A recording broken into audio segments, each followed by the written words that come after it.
Howdy, folks, and welcome to Adventures in Alberon, the home of Adventures in Alberon, as we have stepped aside from our main campaign to play this very special four-part series entitled Bloodroot.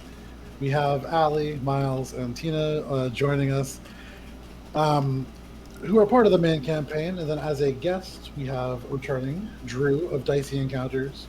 Thank you so much for reprising Baba Inu, who just are already a legend after the first session. That was like so many. It was so good. Um, Anyways, I get ahead of myself. Before we jump into that, and before we get into a recap of what we did last week, a couple of announcements really quick. Um, for next week's session, which will be part 3 of Bloodroot, provided we don't have a TPK tonight, there is a chance that we might start just a little bit late because I am going on vacation, technically starting now. But I'm not exactly sure what time I'm getting back Friday. Might cut it kind of close, so it may start a little bit later. I'll post something if that's going to be the case. We have a website, alberonrpg.com. You may notice that it is very similar to our Twitch handle. It is also very similar to our Instagram handle, which is at alberonrpg. All of those places you can find a variety of different things. The website, great for lore and some downloadable content. Instagram is where we post a lot of the hand-drawn maps and some of the art that comes in. We have really cool pictures of miniatures, which are roughly painted by me, or created by things like Hero Forge or other creators on Etsy.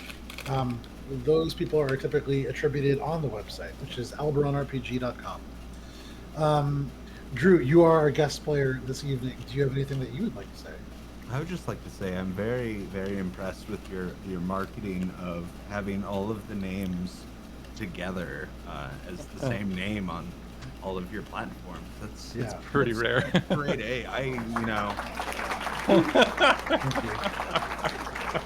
It's despite the fact that this is literally just this game. I don't know if you know this, Drew, but this is the thing that's really cool about this for me is that I know everybody in this main campaign from like real life, but like different parts of my real life. Like I've known Miles forever, like literally since we were teeny tiny.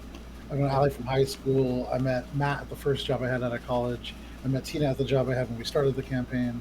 So it's like very special to me in that way.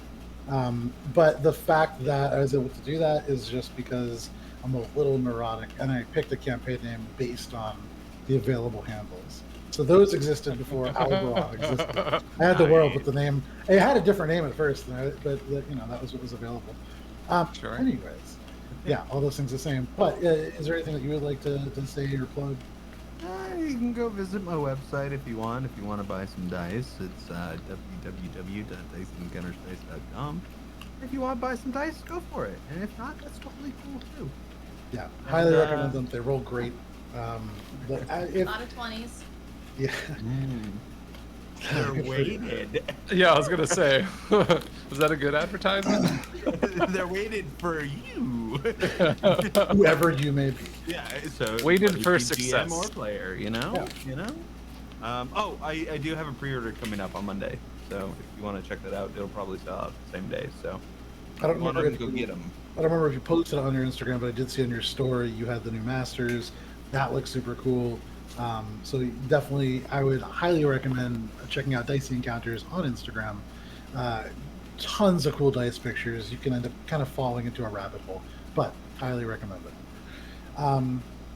So with that, we can jump into our recap, which unlike normal weeks, I didn't write because it was a very busy week, so I'm just going to freestyle it. But to do that, I'm going to restart our theme song just to help me mentally, because every little bit helps. You guys don't have a group name, so I can't really read you in like that. Ah. Assorted Adventures. Last we played, you all made your way onto the Sky Wharf, this long dock that stands 45 feet above the rest of the harbor district. You met your contacts there, a member of the Riders of Galvany, the kind of local police force, as well as Arkwinth, or Sir Arkwinth, the member of the Bloodroot Sanctuary, which you've gathered maybe a little bit of information about, but ultimately finding that they are here to protect Dominion against some of the dark forces that still exist. You were tasked by the Riders of Galvany to free hostages held aboard this pirate ship called the Dreaded Word. You saw that it had some exotic weapons and saw elements of the pirates before you arrived, and discussed making some kind of a more elaborate plan, but ultimately you descended to dock level and had Anise Ironfoot, your gnomish wizard, with just ever so slight of a temper, create a wall of force gangplank to the ship itself. You walked across the water, in a manner of speaking. Were stopped by the sentry because you walked across water that's somewhat visible. And upon being asked for some kind of verification or just who goes there, Bunghole Steve, you managed to convince them that you were the entertainment for this hostage situation. During this distraction, Baba Inu and Anise Ironfoot, you managed to sneak aboard in a more conventional manner. Baba Inu less conventional than some. Once aboard, and the pirates, very quickly realizing that you are not entertainment for this hostage situation, rushed to meet you up on the deck. Selwyn and Bunghole Steve, you impromptu put on the most spectacular performance, a song, a dance, a little bit of jazz hands. You had Baba Inu and Anise Ironfoot on the periphery, lending prestidigitation, minor illusion, and a variety of effects to truly make this something to be remembered. With the pirates distracted, Anise, you picked your way through them, quite literally taking things from their pockets as you did, and descended below decks to disarm the various weapons. As this final performance, this final bits of song came to an end, the pirates attempted to tip the performers, realizing that Anise Ironfoot had taken, or somebody had taken belongings from them, immediately drew swords and attacked the two strangers in their midst, Bunghole Steve and Silva. A combat ensued, with the group of you quite handily dealing with these pirates, concluding with a mighty leap off the. I looked all this up. A mighty leap off the bridge deck by Baba Inu, hoisting a cane high in this kind of swirl of mist and bringing it down on top of the head of this last orc pirate in non-lethal damage, which, Drew, I have to tell you, for our campaign has been kind of it's been an issue in the past. But properly declaring non-lethal damage, knocking this orc, whose birthday it was, unconscious. You promptly latched onto his head with your gummy mouth and attempted to suck dreams from this orc. Ultimately unsuccessful. But the rest of you picked your way through the belongings, taking a few things, managed to get below and free the hostages, one of which was a noble that Selwyn you attempted to curry favor with, perhaps to gain some patronage at your store in the future. Unclear as to how that went. You managed to free these hostages and came upon this casket.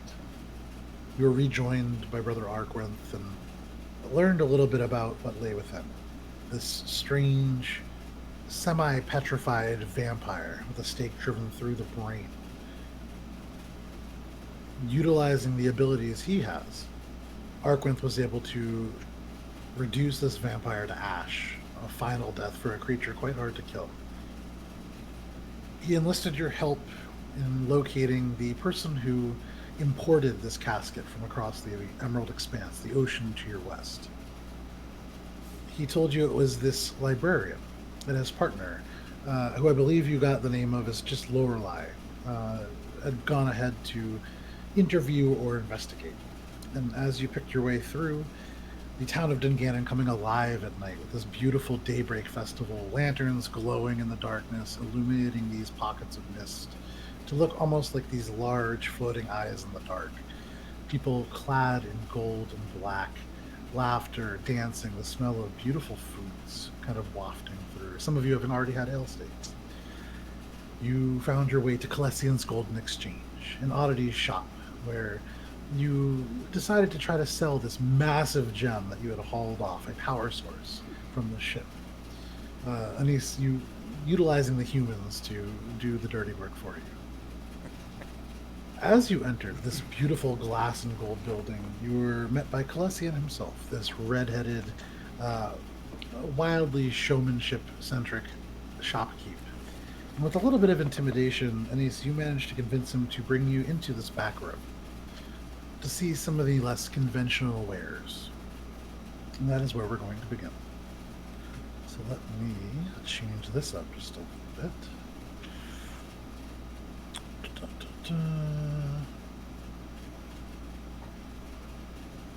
So that's a little bit more intense than I was going for. Give me just 1 second here. So, Anise, you kind of step back through this door, which closes behind, and the rest of you left in this shop.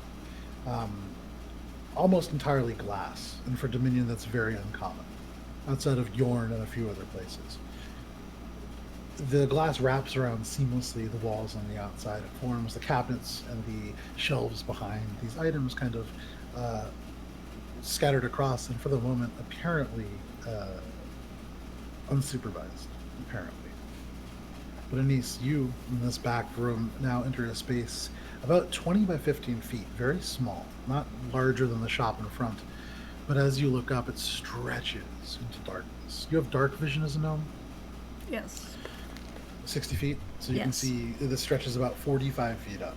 Far too large for the space outside. And the shelves are littered with a variety of items. But Calessian, this fiery-haired, and I can't remember if you noticed this, but half-elf, the kind of tan skin naturally forming these patterns underneath, he kind of turns and gestures the shelves. So, you've made your way into the back room. Congratulations. You have an item that I am quite interested in. Of this, I'm sure you're aware. So what are you Naturally. looking for? Nothing in particular. What you got? Kind of looks you up and down, noting your kind of dark. It's a dark blue cloak. I can't remember what color it was. Dark blue. It kind of sizes it for a second. I see you are a. He kind of looks you up and down. It's the cloak, and then this variety of kind of mishmash pirate garb. And he just kind of looks it up and down. Fashionable sort. And perhaps you would like a cloak to accompany the rest of you. He reaches up onto a shelf and pulls out this matte black cape. And as he turns it in his hands, the interior is this. It's a blue that has almost a faint metallic sheen to it, almost like a silk, although not quite. It has like a fuzzy quality as well. But he kind of what's it called? He manipulates it in a way that kind of allows it to shimmer, and he says, "This cloak might serve a number of purposes for you.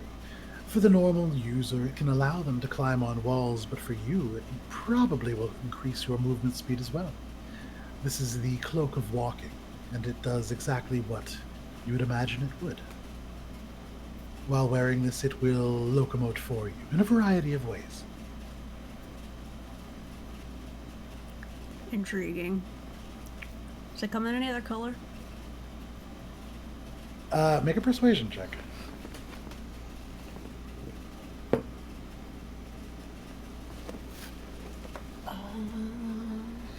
And it does. 15. 15. He looks at you, and you, I would say, without any kind of check, can kind of see just this little bit of like a, not a sneer, almost kind of a twitch developing in his right eye. But he clears his throat. Seeing as how we're already making a special arrangement, this additional fee can be waived, of course. It can be in a different color if you wish. Alright. What else you got? I'll keep that in mind. He kind of looks you up and down, trying to gauge what it is you're looking for. Actually, you seem to enjoy weapons of various kinds. He kind of gestures up and down. Could I interest you? And he looks up and kind of disappears into this shelving unit. Reemerges lugging, looks kind of like a guitar case, but longer, a little bit more rectangular, sliding it along the ground, just and kind of thumps it at your feet. slicks his hair back.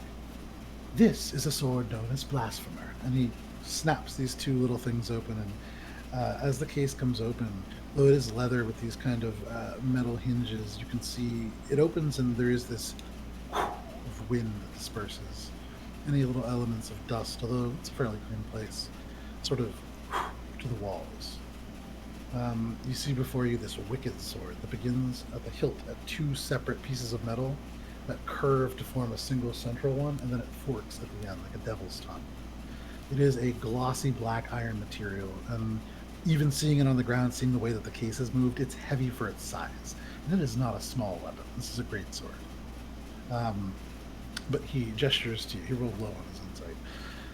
This weapon will change to a slightly smaller size. It is magical after all, but Blasphemer, the first hit that it does on your turn, well, anyone standing nearby you will be quite aware of your presence.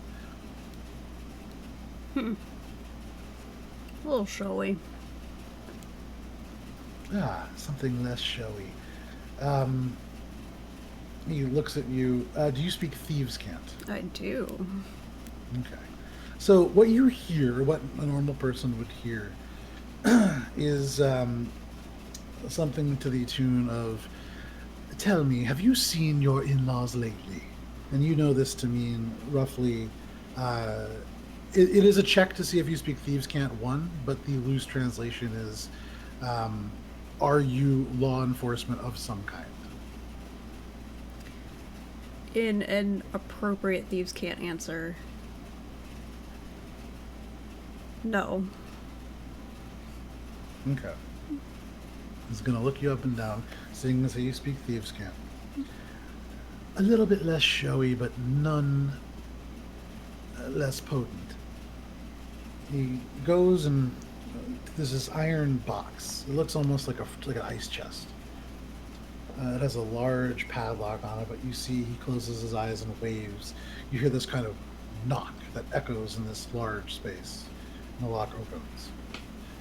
He takes this box and opens it up, and within, in this massive box, there's a simple black leather bandolier with 4 silver bells. You see, there are 3 empty slots for others. Immediately to you, you feel a powerful magic come from this. This is something, he looks, and your whale, when you are not squeezing it, where is it on your person? It's large, so I imagine it's visible. Tucked on my right or my left hip. It's got its own like belt attachment, if you will, that it like slides into. Okay, so it's coming down like a sword almost. Almost, yeah.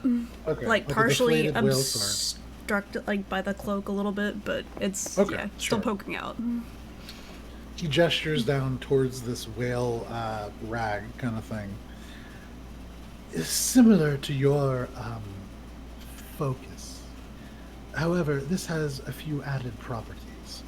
Each bell represents that person who crafted it, and each has an ability imbued by its maker. They are named Violence, Envoy, Rasp, and Sonder, Violence, Envoy, and Rasp. It is a powerful item, and it does seem to take hold over those of a magical ability. Once you know of its powers, it is quite hard to let go. I have not used it myself for this reason. And besides, I don't really need it.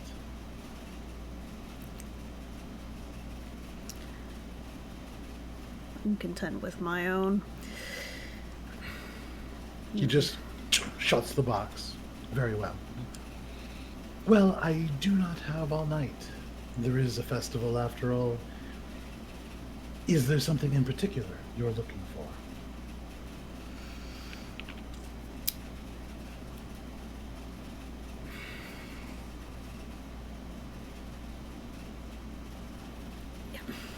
I don't think so. And he's looking around. You can see, just as a little bit of help, a little pouch that seems to have some arrowheads in it. You see the cloak that is now kind of over a shelf, kind of carelessly. You see a black umbrella of this gauzy fabric that's been tucked away. Make a perception check. You just kind of look around, realizing that your time is drawing short in this back room.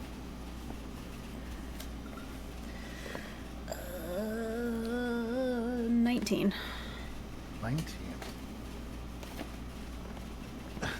You look around and you also see over on this, like, it's like a bust dress form kind of thing made of wood. It is a like Sherlock Holmes style hat with these dark woolen flaps on it that seems to sparkle ever so slightly. You see a pair of gloves, plate mail gloves made of iron, but there is something weird about them. They seem to move almost of their own accord. You see a beautiful handbag that looks to be a designer handbag. You'd imagine, based on its appearance and kind of the area that it's stored in, this is probably a little bigger on the inside. You see the bandolier, and you see a small jar of what looks like strings of silk.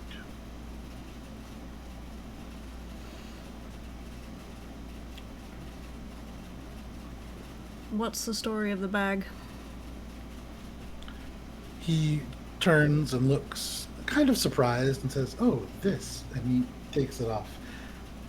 This is a bag that was imported from afar, but it has been enchanted to hold more items than a normal bag might.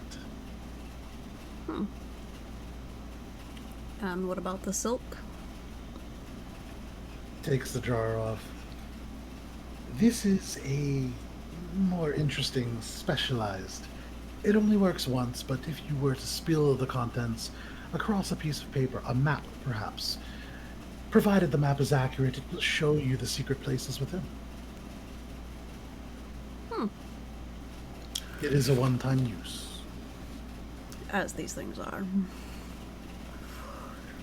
What are you willing to part with for what I've got?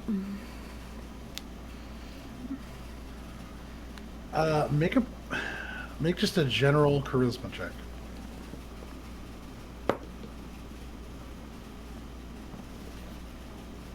$16. Okay.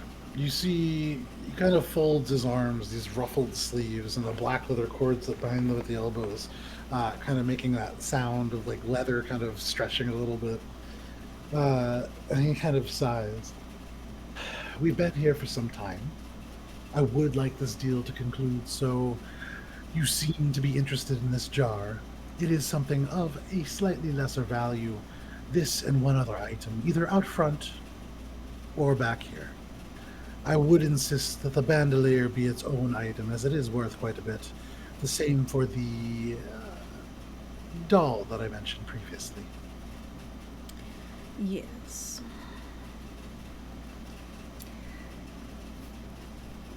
And if... I think it was 7 of those smaller emeralds I had, Joe. Is that right? Or is it 5? 7. 7. And pull one of them out. If I had a set of these to accompany it. I just realized this is like this short little gnome girl at the prize counter at Chuck E. Cheese. Yeah. And you're pulling out the tokens and you're like, but if I take all these that I got at the skee ball and I take this thing, and you're the teenager that's there and he's like, oh, you're gonna get anything on the top shelf. But yeah, so he kind of looks around, and with that persuasion check, I'll say, those, well, interesting, are more of a focus item on their own, nice to hang in a window. Nothing that I would be interested in. Very well. Then the silk and the cloak. I'll take. Consider it done. He picks up this little jar of silk and pulls the cloak over his arm. And the rest of you outside, so this entire exchange takes about 7 minutes. Is there anything you guys are doing in the meantime? Practicing my whistling. Okay. People watching. Papa Inu is going to be walking up the glass, going up towards the ceiling. Do you leave looking footprints? around. Pacing. I don't know. I'm let me roll for that. Let me Okay. see if she. I got a D2 just for that. Let's Nice. see. Is that a coin? It is. It's my coin. There you go. Dice encounters. So I just rolled it to where she does leave footprints. Okay. So the door opens quietly, and you see your gnome friend step through, and this fiery elf as he does. You see the eyes flick over, and there is this just a tug at the corners of his mouth, like a frown, and he just gestures, and the footprints each disappear. Prestidigitation away. But he takes the cloak and shuts the door behind him. Takes the cloak, hands it to you, Anise. Takes the jar, kind of almost hands it to you and says, "And remember, it's one-time use. There are no returns." Of course. Gives it back to you. Is there anything that I can do for the rest of you while you're here? Just the flute. How much is the flute, you said? Yes. This is my golden exchange, and so ideally you had something to exchange for it, but if you did insist on paying cash value, that could, of course, be determined by Joe looking at the table. All right, that's the back room. The flute is up front, and that is... It is a fairly simple item, and something that I could tell you would like. I could part with it for 90 gold pieces.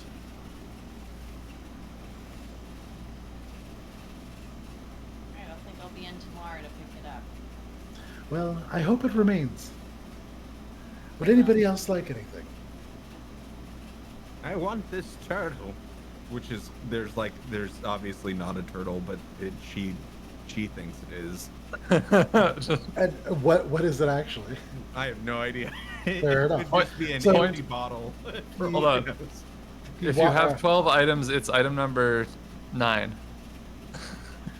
So you look at Baba Inu, who currently holding up one of the pair of mahogany cowboy boots that you saw actually, Sylvan. These silver moons and stars of them, and you can see if you were to squint and kind of hold it far away, the silver moons and stars might make kind of like a tortoiseshell pattern. But you can see Calessian smiles and says, "How charming! For the turtle and its mate, I insist on selling them together. I could sell them for 85 gold pieces for you, madame." She's just gonna start taking. She's gonna spin down from wherever she found them down to the floor, doing a slow fall. Hobble up to the counter, and then like the counter's up here, so she like walks up the counter and onto the counter, and then does that old lady thing where they just take out their coin purse and 1, 2, 3, 4, 5. Madam, would you like some help with that? That seems to Don't you touch my money! 7, be... 8, 9. Turns And to then it you. continues on. Yeah, okay. So, It's about a minute and change, right? yeah, 2 about, minutes. about 2 minutes pass And over the change course it. of this happening. Oops. And you Bad can joke. see he does grow frustrated, but he is quite patient. He waits. I'm for still each whistling really off tune in the background. He takes the other boot, and you can see he had this like other thing ready to say, but he doesn't engage in that. He doesn't attempt to sell you turtle food, basically. So, if you would like, you can add these boots. I will send you what they do. They do require attunement. I think, unfortunately, you are not eligible for them. But She's still gonna wear them nonetheless. Fantastic. These are now my turtles, and I Um, ride them into battle. Are they perceptively nice shoes, or are they kind of gaudy? no, they're very well made. It seems as if the silver moon and star is not quite ink, not quite stitching. Hard to tell what they are. I'm impressed. What? Very, very excellent choice. Those are very nice turtles. Yes, look at them. What a cute And little then- face. They fit so well. So, Anise, I'm also going to send you first the stats for the walking cape, which is pretty much as ridiculous as it sounds. Where we got monkey business right here. That's me. Okay, so that was sent to you, and then you also got what looked like a jar of silk. As you swish it around, every time that you turn it, the silk turns to liquid, and then kind of almost like a crystal freezes as like little strands. But that, and I learn every time I do this, I don't really know how to spell words. Oop. Slash not enter. And that is called the Ink of Secrets.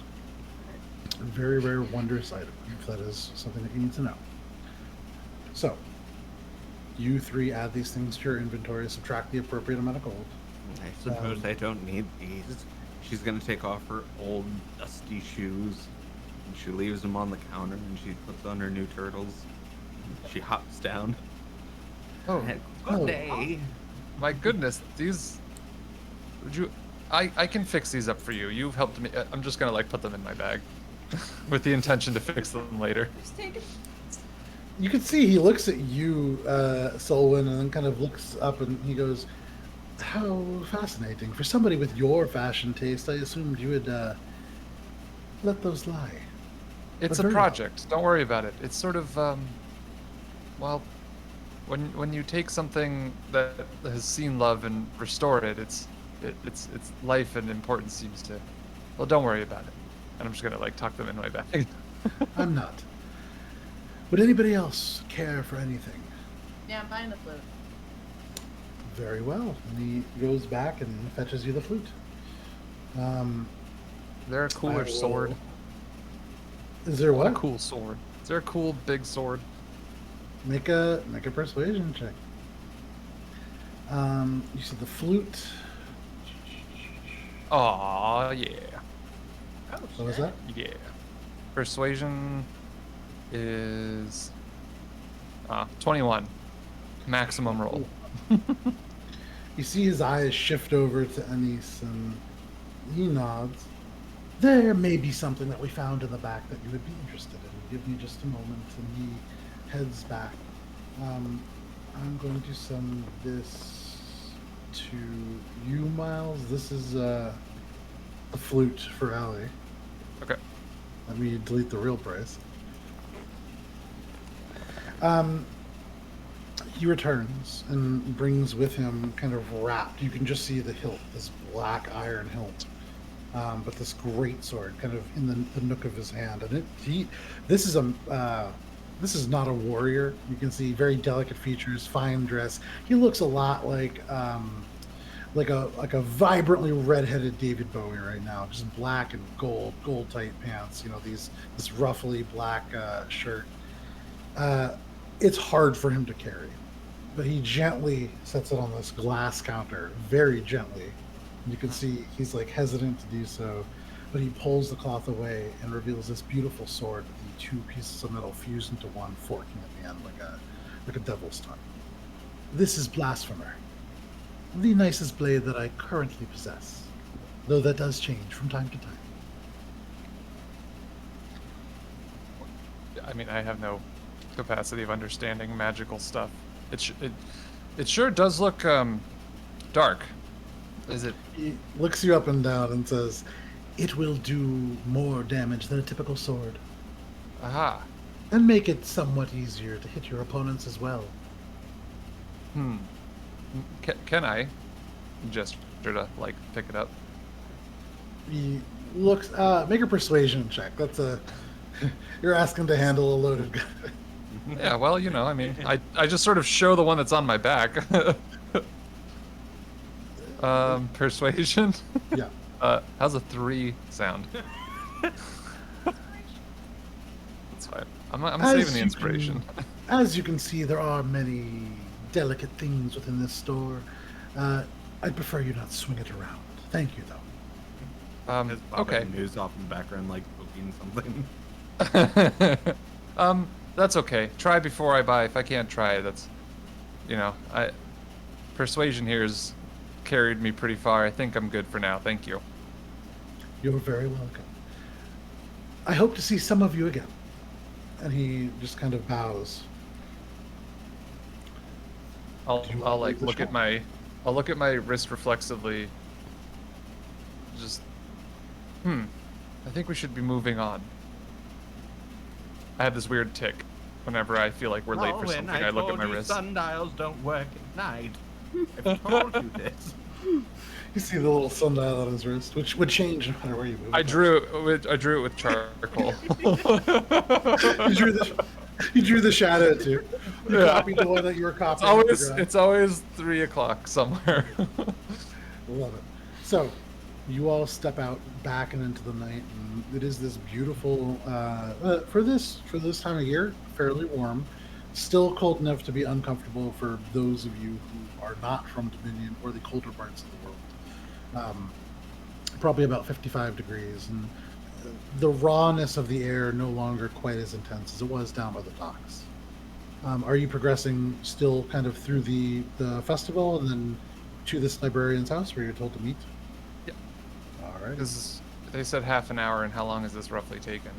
It's taken maybe like 15 minutes, a little bit longer than it probably could have.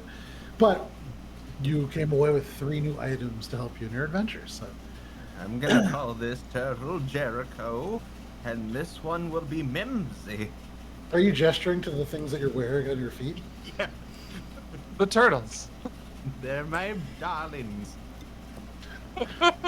Which probably leads to a lot of questions about what Baba Inu has done with pets in the past. Probably, We were just thinking that. yeah. Like, do you step on all of your pets? She Do probably you did. step into all of your pets? That's the real implication. But They have to be able to be ridden into battle. that's fair. I guess technically they're mounts now. So, Dual mounts. so you all, who are you following? Who's leading this journey? I believe it was either Selwyn or Baba Inu.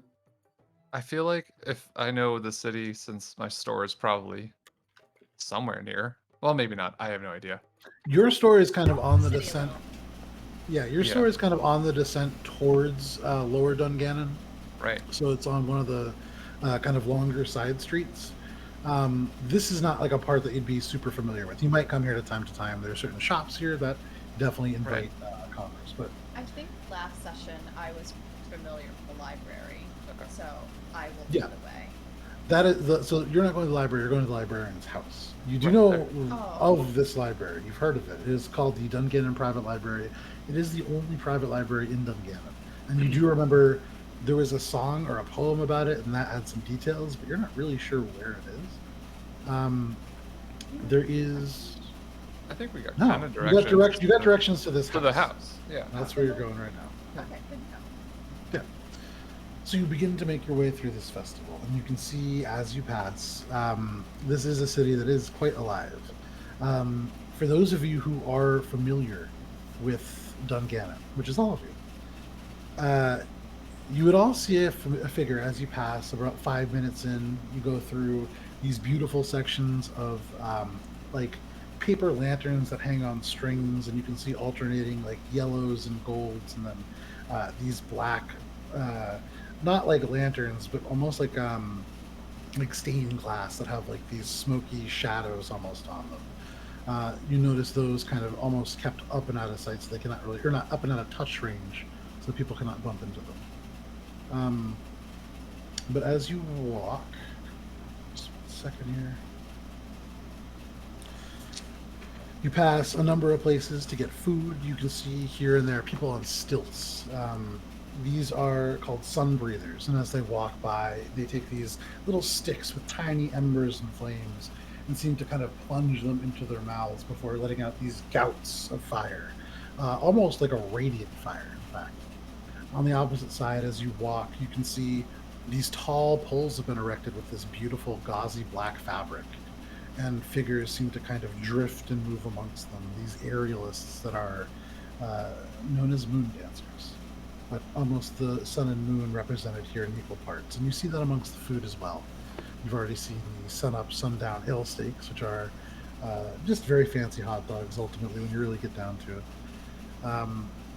But you pass Selwyn, to your point previously, an area where they are selling these necklaces that have almost like stained glass sugar paints that have been put into them. And the ones here representing the sun and the moon, you can see a couple of different shapes, but these are all of the kind of dawn pain variety.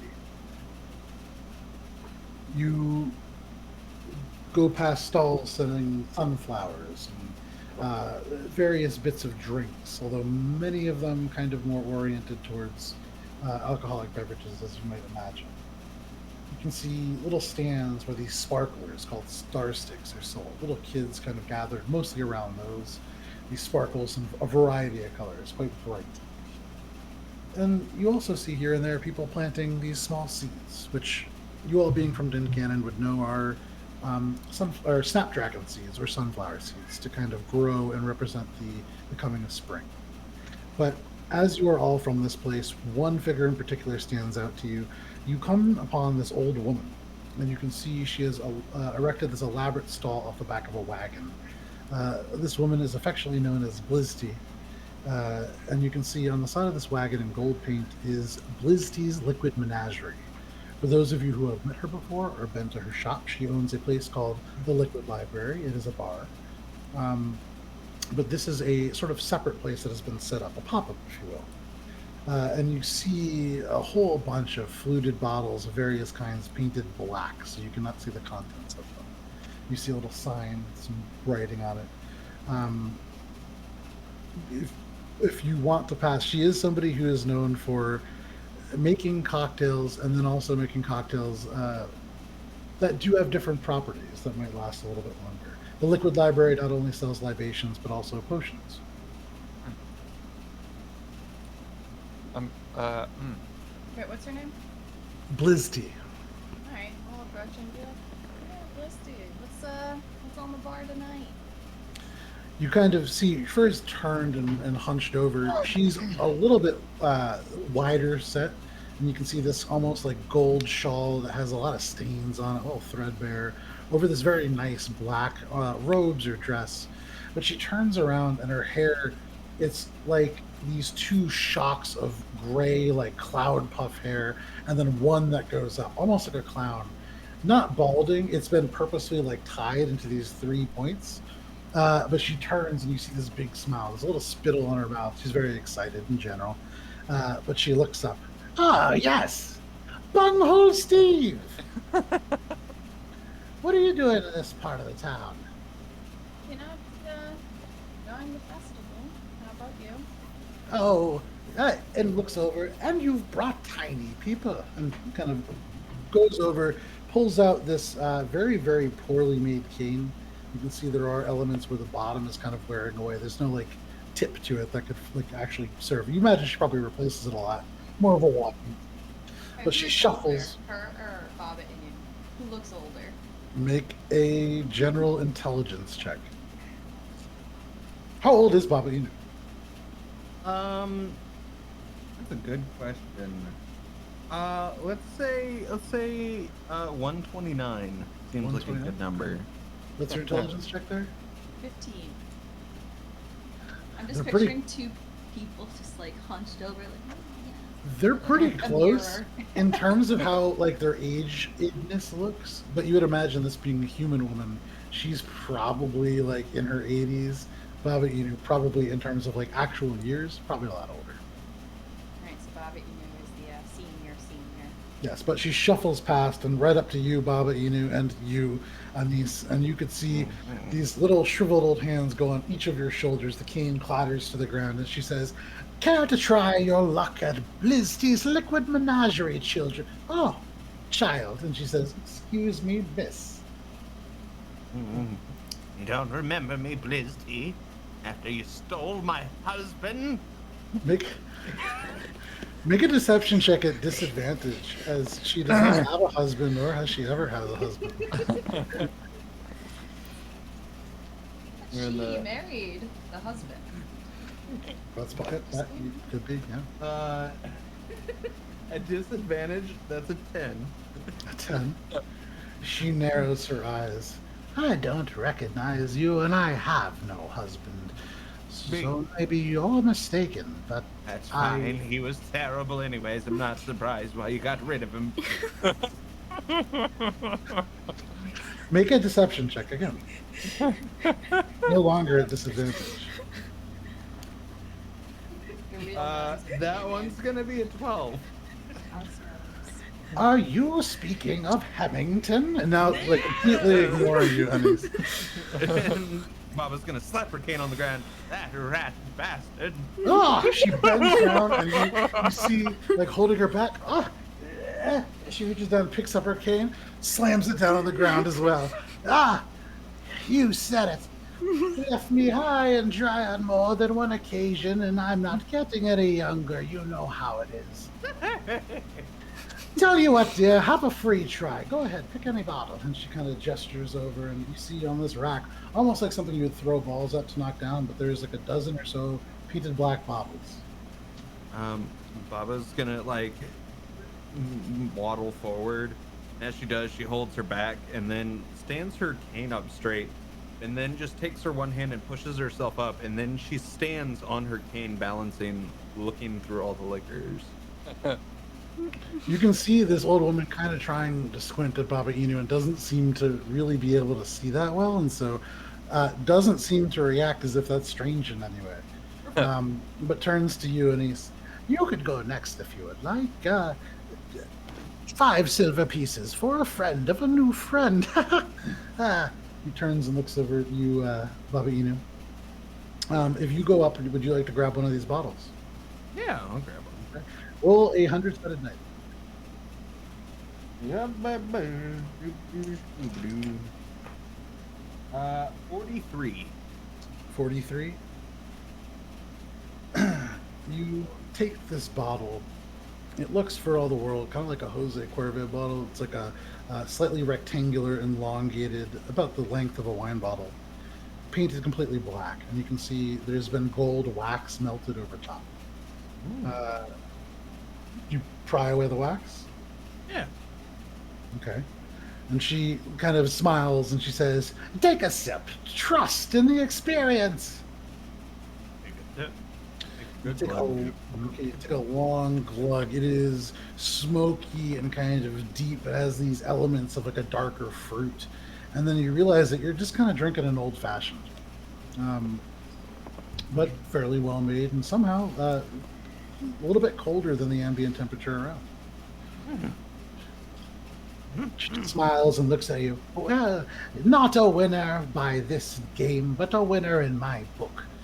And she. If you ever see Hemington again, just beat him. Beat him with your cane. Smack him down.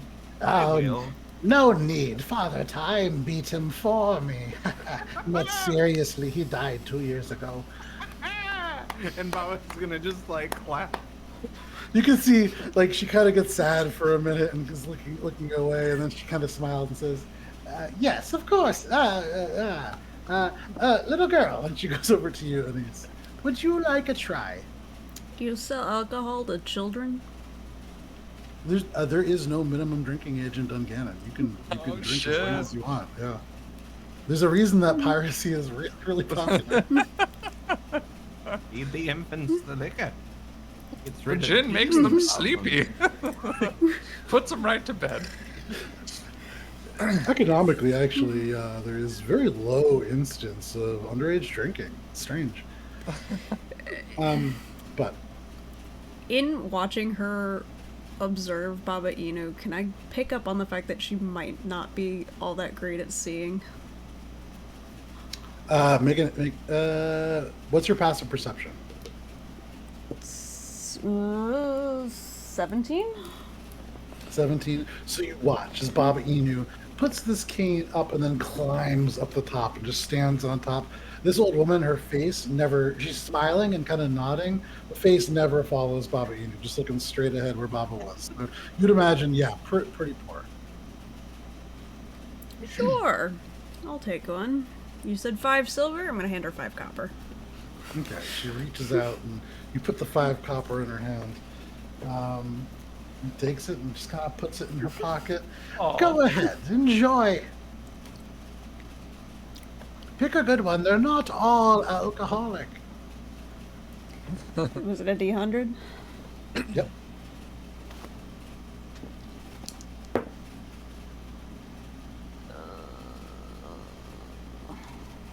It's a 3. It's a 3. you pull out. It's a much smaller bottle. And apropos, it is kind of like your typical stereotypical rounded bottom potion bottle with the same kind of wax melted onto the painted black. You pry away the wax, and you kind of. What are you doing with it? Sniff it first. You sniff it. Very cinnamony and certainly alcoholic. It's Fireball. How big is the bottle? You would imagine it's holding like probably 3 drinks worth if this is a typical alcoholic drink. Size of a I'm gonna- softball.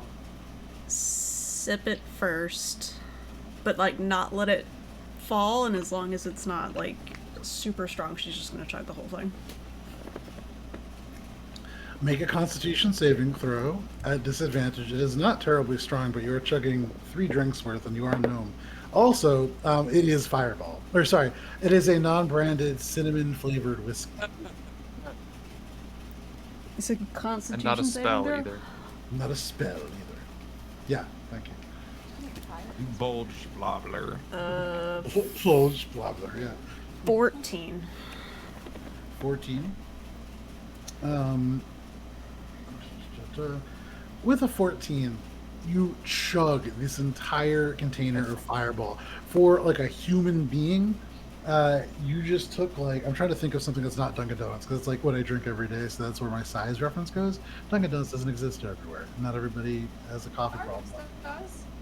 That's true. I also don't know about Starbucks sizes, but imagine a medium-sized Starbucks drink, or sorry, non-branded West Coast coffee chain of your choice. So you And pretty much drink a handle worth. That would be a grande. yeah, you basically just smashed like a handle to your face. Perfect. It's a I'm little bit less. impressed and also a little nervous. You watch, and he pulls the hand away, and for a gnome, lets out quite a mighty burp.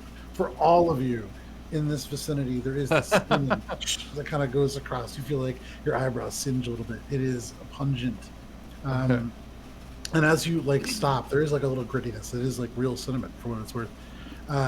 But she smiles, and you look over, and you see the smile kind of double for a second before coming back together.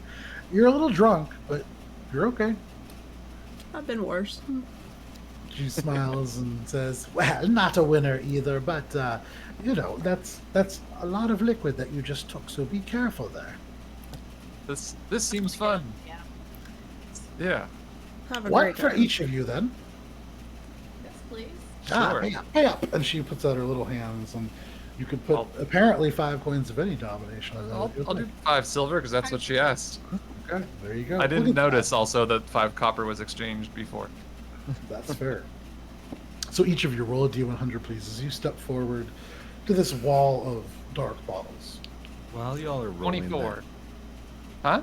Okay. I was gonna say, while y'all are rolling that, Baba is going to go sneak over, and she's gonna use sleight of hand to put 3 gold in this old woman's pocket. She likes her. Make a sleight of hand check. And Morrowind. Allie, what did you roll? 81. Okay.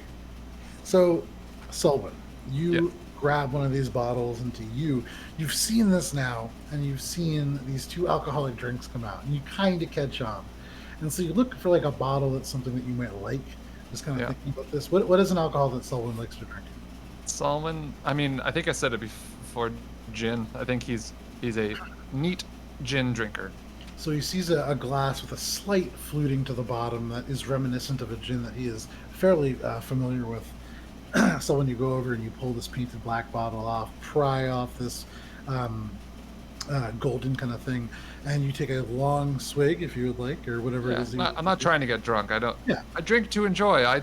Inebriation hinders your work and your perception. That's strange. Why would you do that? Absolutely. And as you pull this in, there is sugar added to this, probably like a simple syrup kind of deal. There is gin for sure, and also like a vibrant lime juice. This is something like a gimlet. And whether Solon likes it or not, that's what he got.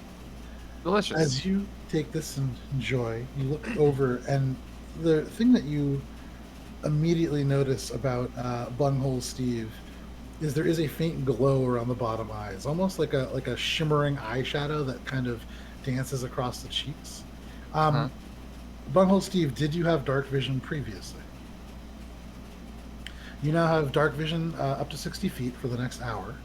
Ah. In your eyes, Bunghole Steve, the world gets a little blurry, and as you look, the paper lanterns each, as you look at them, now look like a tiny little sun. If you've ever put on those glasses that on like New Year's will be like 2022 and like Yeah. look like that, your vision looks exactly like that. These little suns superimposed. You have disadvantage on perception checks for the next hour. However, you will also have advantage on con saves. Ooh. She looks over and you can see, a winner, finally, a festival potion. Enjoy the rest of the festival with sight like some of the rest of us. And she goes and like kind of, her hand traces across all of you and then looks over and she just tries to find somebody with dark vision. There are only humans on the street. And she's like that elf over there. What was your steady hand check, Bobby? 21. 21? Oh. No problem. This woman is basically blind. You go over and just drop 3 gold, and she is richer, although unaware of it for the moment. Well, that was fun. So, hold my drink for me, thank you. You have a pack. Sure. I just have a purse. Okay. Is there a stopper for this bottle? No, it had just like gold wax that had been melted onto it as part of like the presentation. Okay. I'll just hold it. Okay, you I'll continue to walk. double fist it. You continue to walk through the festival, double fisting drink, some of you. Are any of you doing anything along the remainder of this journey? Okay, No, I think. Particular.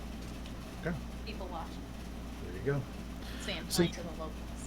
Okay, you walk through this friendly satyr bard, this tall Denny DeVito, just kind of greeting people as you go, and there's a good number of people who know a Bunghole Steve.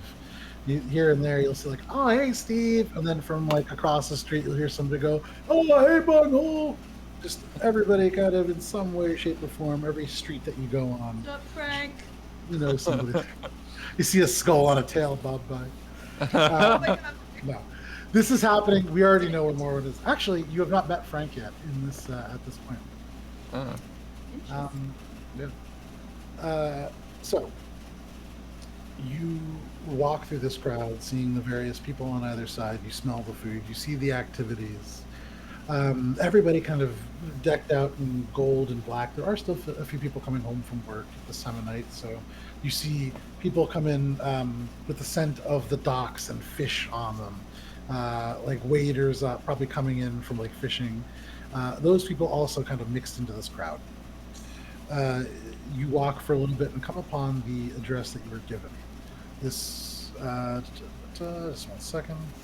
Kalessian's shop took up it was like 4 pages.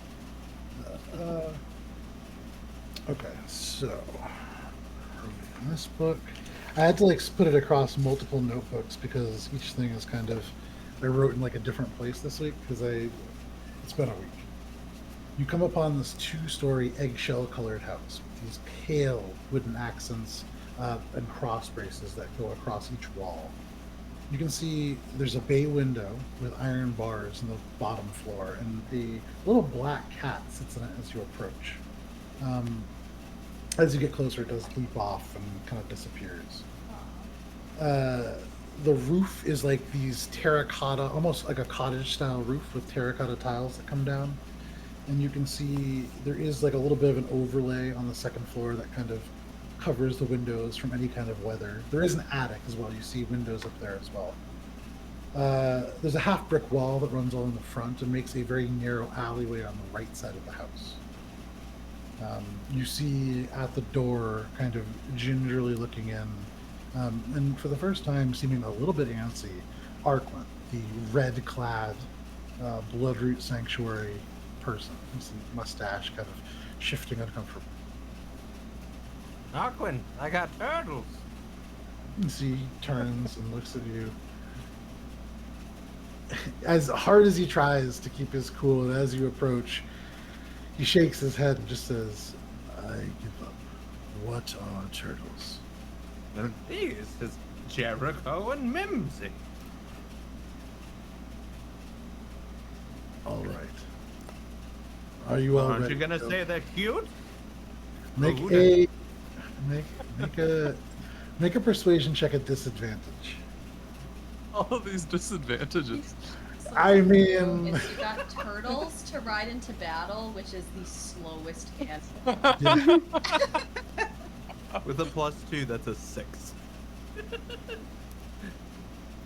He turns to everybody else. It appears as if we were not the first people here. And he Oh, dear. reaches out, and as he pushes, you see the door, already about an inch ajar, kind of swings open. Are Does any that- of you Does that mean capable- Lorelei is here? I do not know. I would imagine not. Hmm. Do any of you have means of detecting traps?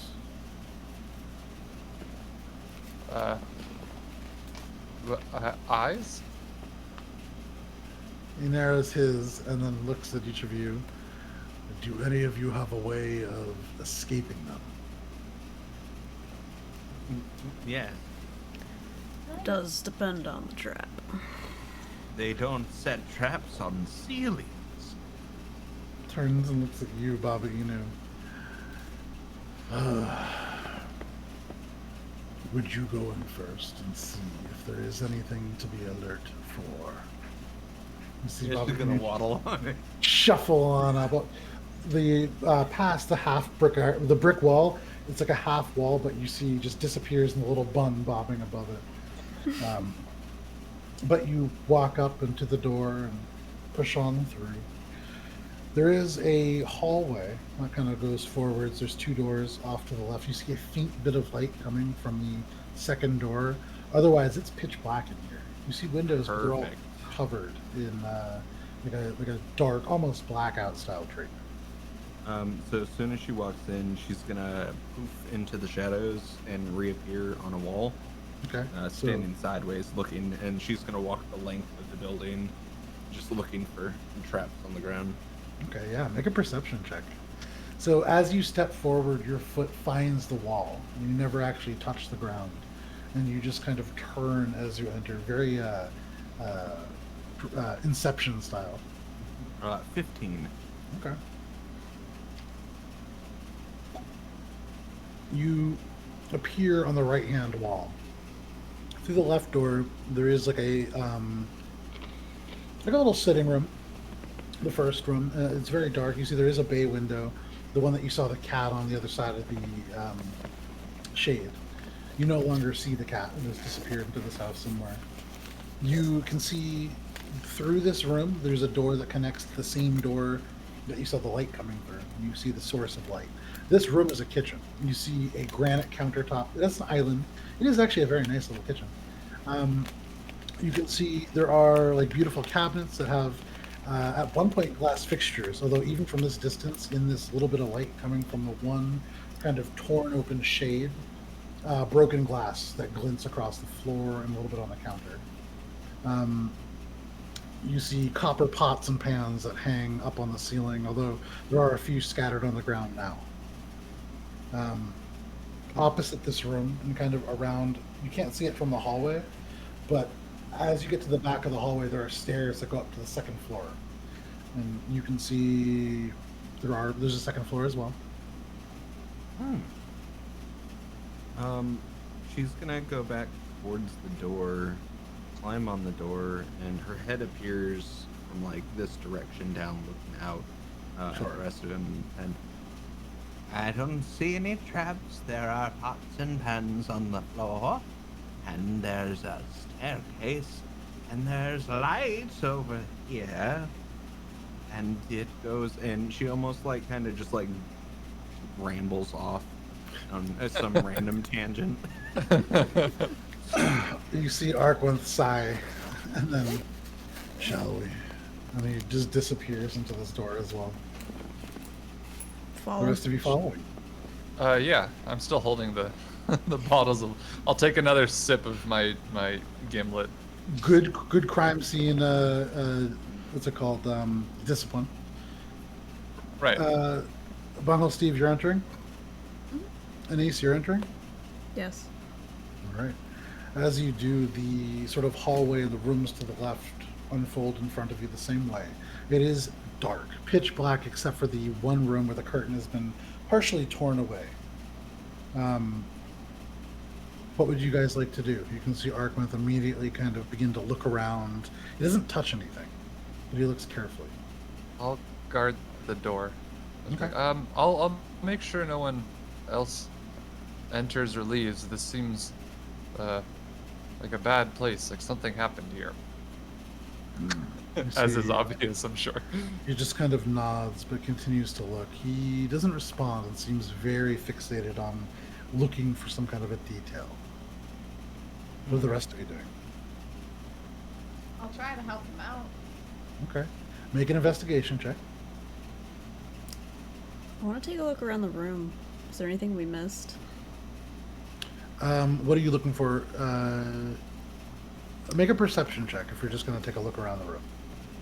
Anything interesting or of note? Make an investigation check. Allie, what was your roll? 6. Bunghole Steve, you begin to kind of look around. You see Arkwith just really intently looking at this one spot in the ground. You look kind of between his legs, and you look over on the right side, and you look over on the left, and suddenly this red sleeve comes out, and he just kind of blocks your path. Can you please give me some space? Sure, what do you want me to do? Just look somewhere else. Continues to kind of look. Oh gosh, the names are always so hard. Baba Enid, what are you doing? So Baba is never going to touch the actual floor in this Okay. place. She's gonna ride the wall, then go up towards the ceiling, and then come back down over where this curtain that's been kind of ripped. Okay. And she's gonna look in that general area. Okay. Make an investigation check. Anise, what was your investigation check? 24. Okay. You begin to kind of pull through. And there's a few things that you do notice. So as you're going through, it's more that this place is dark, and it's interesting because for you, Bunghole Steve, this place is not dark. You can see perfectly for the first time ever in the dark. But for the rest of you who do not have dark vision, this is almost pitch black and very mindfully done. These curtains have been almost like made in such a way to drape perfectly into the wood so that they don't allow light to spill through. If it were daylight out, you would imagine you would be able to see just as little. This has very much been purposefully obfuscated. You also notice in this place, Anise, as somebody who has read a little bit in your time here and there, for a librarian, there's no books. Not just a few, there are 0. For you, Baba Inu, as Anise is kind of looking through the living room and kind of not really picking up odds and ends because there aren't a lot. This is like a fairly Spartan house. In the kitchen, you see there is an umbrella stand, kind of off and in the corner behind the counter. And as you look, you can see there is no umbrellas currently in there, but there is a very weird looking shovel. The shovel has, as somebody who knows about magic and who can cast it, sort of, it has a magical presence to it. You see there are flowers that are kind of attached to it, these little lilacs and white blossoms. It's a very odd looking shovel. You kind of notice this, you see the broken glass, and you look at the window, and it looks as if at the same time as this curtain was pulled, it was maybe like the hand was maybe pushed and the glass broken. A lot of it you see on the outside, kind of on the dark ground. You can see just bits of it glinting off of some of the lights nearby. But pulling your head back in, a little bit of it scattered on the ground here as well. That's what you'd find in the kitchen. Anise, as you continue to walk around, you do find in the hallway there is the only real decoration that you found not on a table, just kind of tucked away on the side before you get to the staircase, there is a single vase. And it at one point held a rose, although it is now, it's been dead for some time. There is something that you notice on the stairs as you get over there. You can see in the staircase just a little bit, but that immediately kind of catches your eye, and as your eyes focus in the darkness, even from your kind of low to the ground vantage point, you can see on the sides of the walls and the ceiling these strange twisting marks that glow very faintly, like slug trails in the darkness. Signs of magic use, perhaps, although you've never seen anything like this. Isn't runes or glyphs. Can I tell what kind of magic? Make an Arcana check. Magical slugs. A Slug new magic. mount, perhaps. 31? 31. Whoa! Wow! This wow. right here is some warlock shit. This is not the kind of magic that you learn in a book. This is not the kind of magic that you're born with. This is like the sugar daddy magic. This is something that you've heard of referred to as, or these are the marks left behind to the discharge of a spell that you've heard of called Eldritch Blast. It is from somebody who is beyond a basic practitioner of that kind of magic. This is a little bit more advanced. And with the 31, you would imagine having, especially amongst pirate crews, you've come across a few warlocks in your time. A lot of deck wizards are actually warlocks. And you've seen people with probably not the same patron, but a similar kind. This is somebody who's taken on something of an undead patron. That is what you notice. Is anyone watching the house? Since I'm like at the door, sort of looking out. Make a perception check. It's not gonna be great, but All right, you know what? Every bit helps. yeah. How's oh, sorry. 11. You look out and into the dark street. Your human eye is not taking in a ton. As people walk by, you see like the lanterns on sticks, and that will like swing back and forth and cast dim light. And you see costumes and masks and people dressed in fabulous attire. You see a clown in all gold, almost like a living statue, and it's actually mildly terrifying. With Yeah, I was just about to the say, I faint kind bit of wince. light. I like cringe at that. Like, It's like a slightly reddish cast to this lantern, and you can see just this big smile in the darkness disappear. eh. You don't see anybody watching the house, Okay. but what's your passive perception? 14. You do notice a presence. Directly at your feet, you suddenly turn your attention and feel the body of this cat just kind of bump into your boot. You see this small black cat Oh. just kind of rub up against your side. Oh. I'll lean down. Hello. Hello. And pet it. Would it be so funny if it looked up and was like, "Hey, what's going on?" Yeah. But no, it looks Oh. up at you. Oh, Steve. Oh, sup? Yeah. Is that Bundle Steve over there? Oh, that guy owes me some tuna. This cat looks around, looks up at you, these kind of golden eyes in the dark, and Huh. just begins to purr a little bit and rubs up against you. The eyes look up and lets out a little meow. Cat, collar, markings, anything, just all black and nothing. You look around and look down. There's like a little bit of a faded red collar on there, definitely owned by somebody. No, like Is there a little name tag? No. No? There's not typically a name tag. It's a difficult thing to do. Okay. Alright. Cat. I'm just gonna pet it. While looking around still. Immediately you just hear like the Yeah. begins to purr, and I mumble to Uh, myself, oh man, I really took the right job at this one. the paws suddenly kind of like as it's kneading, it gets a little closer to you, and it begins to kind of like knead in your boot. Yeah. You hear the claws Yeah. kind of I'd be dig like, into the leather. no, not that. I'll just sort of like brush it away. Okay, you brush the cat away, and you just do that. No, just the claws. I'll still Yeah. pet it. Okay, okay. But I didn't hear any of that, Bungle Steve. I want to look for evidence in the house if this cat lives here. Make a nature check. To look This for is, this is food balls. this is nature, right? Yeah. Yeah. 9. 9. Okay. Look around. There's some cat hair here and there, possible. You don't see a food bowl. I'm looking for food to give to the cat. Okay. Bungle Steve, what's your passive perception? 12. Oh, yeah. It's a black cat, and you see someone petting it. You don't really find anything that you could feed it. Interesting note, there is no food in this house. There is a pantry, a small little room, shelves on either side, and you would find like an old dried out onion and like little remnants of old food. Nothing current.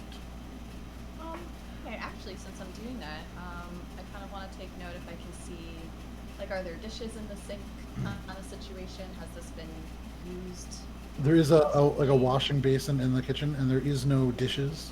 There is no water on it. However, you do notice this kind of sink underneath where the window would be, and as somebody walks by with one of these lanterns and light comes through, it glints on first little bits of glass that are broken in the sink, but then you notice just hints of white ash. But that's what you would notice. Guys, I don't think someone's been here for a while. And what's this stuff? Pointing at the ash. Anyone know what that is? You see Arkwenth kind of look up and come over. His boots crunch in this glass. He looks down. And then you see he looks up at the sink, but his eyes go beyond it. And he sees this umbrella stand and the shovel. And I he found a shovel. steps past and he nods up at you, Baba Inu, who for the first time up above his eye level. And he looks at it, and you can see his hand goes out, but he stops and he says, "That belongs to Lorelei, and she wouldn't have left it willingly. It's a gift."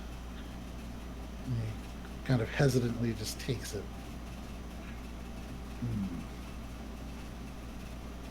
Have any of you found anything? I found a shovel. Yes. I found a fluffy bustle ball over here. Here, Turn I'm gonna and looks at point. you. He's actually going to go over to this cat and bend down and look. Rolled an 11. He just kind of absently scratches the head and looks up at you, and he's Pointing toward the markings on the wall. walks down the hall and joins you at the foot of the stairs and looks up, and he nods immediately. Interesting. Quite. Does this mean something to you? Warlock. Probably undead. Undead.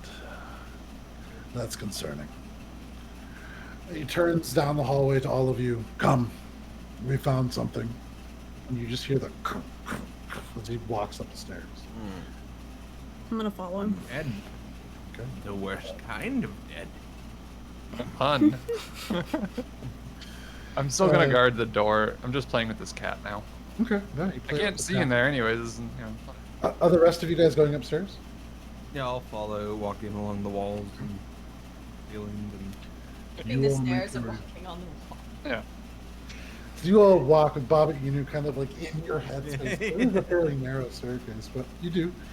You get to the top and you come to a place where, oh, excuse me. There are 2 guest rooms and a master bedroom, as well as a small bathroom on this floor. We'll get back to that in a second. Selwyn, as you pet this cat and kind of get a little closer, you can hear it purring like a motorcycle. Its chin goes up and you scratch under, and you see in the little tuft of white, there is this kind of dried, like a dark brown. And as you get closer, having just removed a great deal of it from your sword, this Oh, is dear. definitely dried blood. A little bit of it on a little bit. And as you kind of stop, you see the cat look at you again, just kind of, and just gets closer and kind of tries to get you to pet it again. Oh dear. Does it look like it? I have no idea. Yeah. There's no way that Sullivan would have any powers of deduction for this. It would just be like, oh, you got something yeah. on you, and Yes, I'll it's pour a murder. little bit of Bobby Inu's liquor into my hand and just sort of like rub it and use it to like try to clean the the chin. You see the cat try to like pull away a little bit, and the paws come No, up no, against your it's fine. It's medicine. Sort of. You see it does that, and you get it, and it kind of like it's stiff and uncomfortable, but you do it and you get it off. Good work. Okay. Make an animal handling check. Why not? Nobody ever takes these. Yeah, They're good. that's This great. is I got +0 to it, so yeah 3. 3. Yeah, you I would kind say by the fact that I used liquor, that was a predestined roll already. yeah, you kind of rub the liquor in, and you can see the cat tries to meow and protest, and as you do, it's like meh, and your finger slips, and you just kind of shove a little liquor in.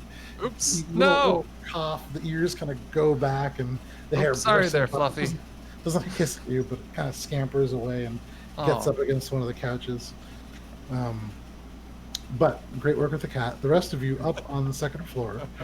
You see job. 2 guest rooms in the bedroom. You see there's also a staircase, kind of partially coming down from the ceiling. You know, the attic stairs that you can kind of like pull down on a string, very much like that. And it seems as if they're maybe like an inch or two descended. You see into the dark space beyond. Bunghole Steve, you were, I believe. No, Bunghole Steve and Baba Inu. You guys with your dark vision. I have You dark can see a vision. little. Oh, right. Anise, Yeah, you all have dark- gnomes. Oh. I don't think all gnomes, but I think No? most gnomes. Yeah. Okay. Either way, you two gnomes do have dark vision, and you can see there are strange things in this attic. There are books, there are bits of fabric. It is very dark. What is your passive perception, Babinu? 12. And yours, Anise, is higher, I believe. Passive perception. Yeah. 17. With the 17, I would say you can see there is a painting up there. It's of a man. You see silky black hair, kind of pale skin, but you can't really see beyond just like the forehead and that. But it is a very nice painting. You would see that in the attic. Looking to your left, these 2 guest rooms.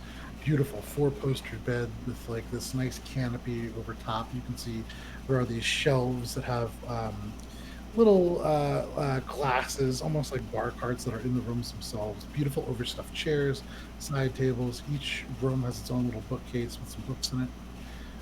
Quite nice. In contrast, when you look to the right through this master bedroom, there is a very simple bed. There is a wooden chair. There's like a little foot locker that is open and currently mostly empty. You see like linens in it, perhaps. But otherwise, pretty empty. And a very simple bathroom in the center end of the hallway. Is there anything you wish to do down here? I do want to check this floor for if there's any other signs of magic or anything else Make- interesting. Make an investigation or arcana check, your choice. I want to go up in the attic. Okay. Bobby, you walk along the wall and then up to the ceiling, and you push the stairs down a little bit and kind of just walk along and up. But you are now on the floor of the attic. Oh no! Mission failed. Well, if that's the case, then I'm sure it's dark up there. I wouldn't touch the floor. I would just onto the wall. So Oh, as true. you take the first step, the foot dematerializes into all the smoky material and up onto the wall. You reform. Bubba Inu, you in the attic.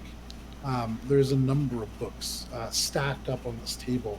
You see the title of the top one. What languages do you speak?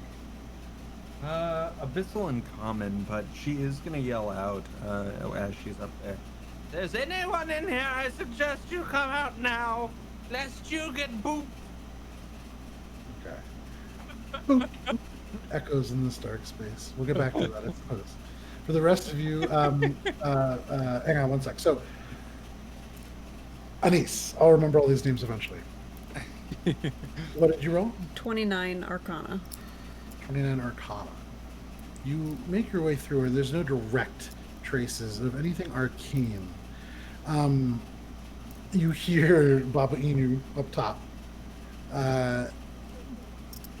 And though there's nothing I magical swear. here, you do, and spending a lot of time around magic, you can't shake the feeling that there's something here.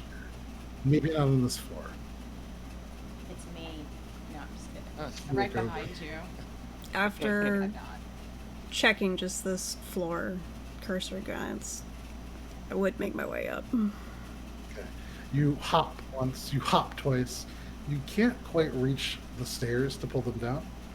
Bunghole Steve, are you assisting? For sure. This satyr at what? You're like 5'5", able to reach up and grab this thing. For once, you feel very tall. You're the tallest person here now that Selwyn's downstairs, but you pull this thing down. As you make your way up, you see the same thing. You see the stack of books that Bubba Inu is on top of, kind of like the wall next to, looking down on. You see like a scroll rolled up into the side. You can see this painting now in full view. It's this painting of a tall, handsome man with silky, straight black hair. The eyes are red, which is startling in the dark here. And he's depicted wearing an incredibly like lordly tunic, like a charcoal gray that has faint patterning, and you see underneath one arm he is holding a very dark crown. You also would see, for those of you in here, there are 2 bottles of what look like alcohol kind of wrapped up in some kind of a cloth. You see a wicked iron dagger on the floor, a kriss, kind of wavy. You see scattered around this dagger 13 roughly fist-sized pieces of rose quartz crystals scattered about. Although to you, at least immediately, you see some kind of an arcane configuration here. This is certainly magical, or in some way magic at work. I want to take a look at it. Make an Arcana check. There are a dozen dried red roses scattered throughout this space. There is a case, I would say, Bunghole Steve, you've come across these before. You hang out and you go to parties, and every now and then there are imported sweets from abroad. There's a gold foiled box that you immediately can zoom in on as a box of chocolates. Incredibly expensive. You can see, okay, you go over and grab this box and open it up, and you see these little dark, almost like truffles with a little bit of this white bloom on it. You see it looks as if they've had salt and some kind of a brown thing sprinkled on top. You also see, for those of you looking, there's a little bit of blood on the ground. A few rags here and there, and as you look, the rags do shift a little bit. There is a faint breeze. Looking through this dark space behind one of the cloths, there is a window that is open.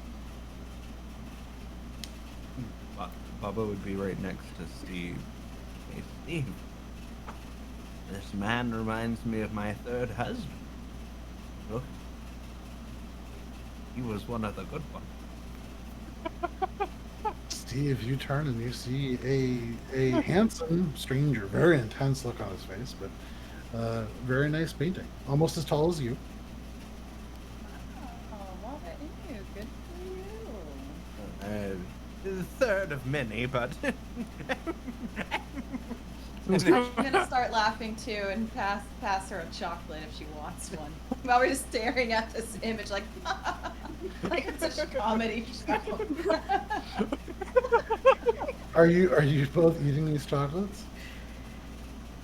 I'm gonna Baba have doesn't one. eat normal food. She only eats dreams, but she's gonna take it and like, and then do that fake like eat it but throw Yeah. it. You can sleight of hand. You can sleight of hand. Steve, are you eating this? It's like a rich chocolate ganache center with bitter chocolate powder on the outside, and then some smoked sea salt, like coarse sea salt, has been sprinkled on top with some toasted cocoa nibs. Delicious. Is this like a box of like a dozen or something? Yeah, literally, it is literally a dozen. Yes. Okay, well, Well, 11. Now 10. it is actually now 10. Okay, cool. I'm not going to eat them all because Max would love these. We can hardly get them, so gotta put next to the flute. I would love to say that I have a +9 to sleight of hand, right? And I Yeah. rolled a 1 to throw the chocolate over my shoulder. So you watch as So for 10 all of is them, still Baba Inu, bullshit. like is just eating this chocolate and eating this chocolate, and seems to be fine. Turns and kind of takes a couple steps along the wall. You just see it all mushed behind her into the wall. Good in the tummy. You see I'm not gonna small question chocolate lady. footprints along the wall too. But yeah, that happens. Anybody else doing anything other than this critical event? Looking at that Oh, go ahead. arcane array, or whatever. Oh yeah, set up. what was your Arcana check? 30. There are elements here of divination magic, and you see something akin to scrying, although maybe not quite. And then your eyes wander up. What languages do you speak? Common, Gnomish, and Thieves' Cant. Okay. There is a stack of books, although the top one is in a language you do not speak. Do any of you speak Infernal? Okay. So that top one is in a language that none of you speak. I'm gonna bring out my reading glasses. Just like, you know, Dad looking at the menu that's a little too small, just Okay. and I think I have something that I can do this. Is it comprehend languages? Oh no. I mean, your spell. Do you have comprehend languages? No, I have universal speech, but that's, I can't read. with it, Yeah. So. So you put on your glasses, and these words that you cannot read come into much better focus. I'll look at the other books too, see if there's anything like faulty. Okay. You pull that first one aside, and you see this kind of crimson book that is in common, and the title is Dynasty Somathorn. You kind of pull that aside. The next book, not a book at all, it's a folded blue paper, very thick, and unfolding a little bit. It appears to be the blueprint of Dungannon Private Library. You can see the location actually listed on the blueprint. It's tucked into this series. You would know it's like a series of like carved into limestone caverns. It's located into one of these just across the suspension bridge. It's in the Firmament District. And then there is a journal in the very bottom book. Not like a binding. These are pieces of rotting wood that have been almost shaved thin to form pages. It's arcane. As you look at it, you cannot really read these glyphs. It's not writing at all. It's a spell of some kind. Tina, what did you roll? For the arcane? Oh, sorry. You already did the Arcana check for the divination thing. Yep. I'm going to announce what I have, and seeing that Mrs. seems to know magic pretty well, or can understand it, I'm gonna hand her the journal, and writing's print's a little small for me. I think you can read that. I can't read it, can I? So, with your previous Arcana check, this is again not written in any particular language. This is like pure mathematical, like magical text. This is just mechanics of magic at its deepest, most basic kind of core. And there are glyphs on this that are ugly. There are elements of this that are certainly dark, magic that shouldn't really be practiced openly. And then there are elements that you imagine speak of breaking. This is all about being able to break powerful arcane bonds or seals. Well, that might be a problem. What's the guy's name that we're with? Arclenth. Okay, I'll give him the map in case, because I think he did originally talk about potentially going to the library. It did. Right? Yeah, so I'll at least note that to him. And has anyone put a light on? Like, is this guy just, like, not seeing anything? Like, how's he doing with his research here? So him in this space, you see him look at things, examine them in the dark. It's as if he can see. Okay, alright. I guess no one needs a light for Billy, so I'm not gonna bother on it. But yeah, I'm gonna point it out to him. This might help us out tonight if need be, or looks like it's up for grabs if you need it at all. He takes it and kind of bends down and unfolds it across the floor. You see, it's fairly simple, and it only takes up like half the page. It consists of 3 stories, and you see, it's not like it's a blueprint, so it doesn't show you like where books are or anything like that, but it has a rough idea as to where the bookshelves would go. It's fairly well detailed. You can see it is dated back to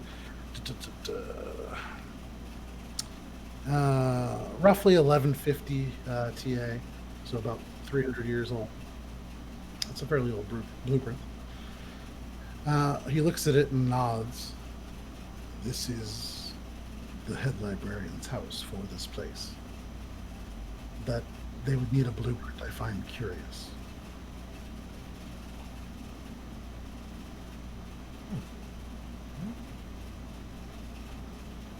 Did you find anything else? Or those the only? It's just those 3 books. So you have the one that you can't read. You have the one that is Dynasty Somthorn. You have this blueprint that is now folded up. That seems to take up only about half the page. And then you have a journal that seems to be made of like rotting wood. But these are the 4 books that are in this space. Yeah. Has anyone checked out the blood yet? Alright, well, I'm not gonna either. Fair enough. Fair enough. Yeah. Fuck that. Actually, I'm gonna see what's up with this painting. I'm gonna see if there's anything behind it or whatever. Okay. You know, I tell stories, I read I like all that stuff, so I've heard of, like, you know, cubby holes behind a painting, something on the back. I've seen National Treasure, you know. Make an investigation check. That's fantastic. Is it like Still with my Scooby-Doo glasses, with still. the eyes? Looking for a name, or like a signature, who painted it, anything. Yeah. Okay. I gotcha. Yeah, Oh, that's cool. that dicey encounter die did you good there. Yeah, go ahead and buy them if you want. Is it a 23? 23. So you spin it around. There is not like a hidden compartment. You see like some little clips to hang it by, but you do see in the very bottom right-hand corner faded black ink. You see written Ignacis Samathor, the last king of Dungannon. And that is the only thing that's really written on the back. Mean anything to anybody? Arkwenth nods. This is the last king of Dungannon before it became the Congress-run entity that it is now. Ah, You democracy. got a thing for this guy, or you know, like why is it here? Just like is he supposed to be? Is he like popular? Is he like, you know, like everyone's got a like picture, a poster of him or something? Decidedly What's his not. deal? A dear leader. Yeah, is he like in sync? You know? King Samathorn was also known as the Bloody Baron. He was a tyrant. He was not human or elf. And you see his eyes kind of drift over to Baba Yin. He was a vampire. A true one. See, I told you it reminded me of the 3rd husband. And with that book you found over there, you better not find my 5th husband. Referencing over to the sigil breaking, like the bond breaking ones. Okay, yeah. Banish your 5th husband to the Shadow Realm. That was in there. That's an ugly divorce. Binding legal document. He nods and kind of says that this would all be here, and this librarian imported the casket containing this creature's brother. I would imagine that this person did have a thing for the former king. I How mean, much he is a each their looker. own. He looks at all of you. How much do you all know about this festival that occurs just beyond these walls? A bit. Do you know why this celebration occurs? Yes. Let me reference my brain notes. Brain notes. Brain notes. Brain notes. Brain notes are a great thing. What Give me a did second brain and I notes can help you say? out. So, Bunghole Steve would remember Yeah. that the Daylight Festival occurs on the 30th of the drawing down, beginning at sunset, and it begins at sunup on the 1st of Deep Winter. at dawn. It used to be a celebration, and originally was a celebration of the defeat of Angrastus Samathor, the last king of Dungannon, the Bloody Baron, the father of Night Children, the last true king. Uh, he was not a popular king, and thus was overthrown at a certain point. That's what I know.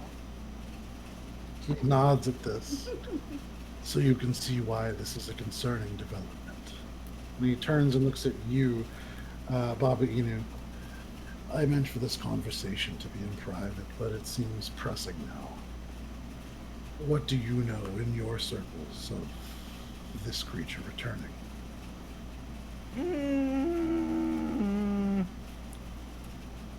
What do I know? So- I look into my brain notes. Not that any of you players would know this, especially for Adventures in Alberon. There is, within the lower Dungannon districts, a small community of Dampier, which are the descendants of true vampire and humans, or various other species. This is a rather tight-knit and well-kept kind of secret community, as they're not openly welcome amongst regular people. The Bloodroot Sanctuary that Arkwenth is a part of actually took part in hunting down many of the vampires. Not all have such liberal views on Dampier as Arkwenth does, or seems to. And actually, Baba Inu, you did know him a little bit by reputation for that reason. I would also say in there that Baba Inu might not know as much because there are 6 different kinds of Dampier. What Baba Inu is, the Dream Eaters, they don't actually kill people, so I would assume they're probably looked down upon versus the other Dampier. Not looked down upon, but you would imagine, and the type of Dampier that you are not privy to all of the less savory activities of the Dampier community. You don't see the organized crime part of this otherwise kind of pushed down apart community. You do know that a lot of these kind of darker elements have become quite quiet in recent weeks. But aside from that, not much. The others have gotten shifty. You catch my drift. I do. Well, if all of this... And he looks over at this kind of strange journal that you're holding in these. What is that? He takes it from you and looks at it and kind of holds it upside down and really takes a good look, but he has no idea what this is. Kind of hands it back to you. I will. Do you have any understanding of that? Yeah. I can read it. Can you explain roughly what you understand? He nods and looks at all of you. So, is it becoming clear what's happening here? This is the evening of this creature's defeat. It seems as if they're trying to set him free. You cannot kill a vampire, at least you couldn't back then. This creature must have physical remains somewhere. My guess would be, and he gestures at the blueprint and points at this kind of blank spot here. So, you suggesting we go there and do what with this body?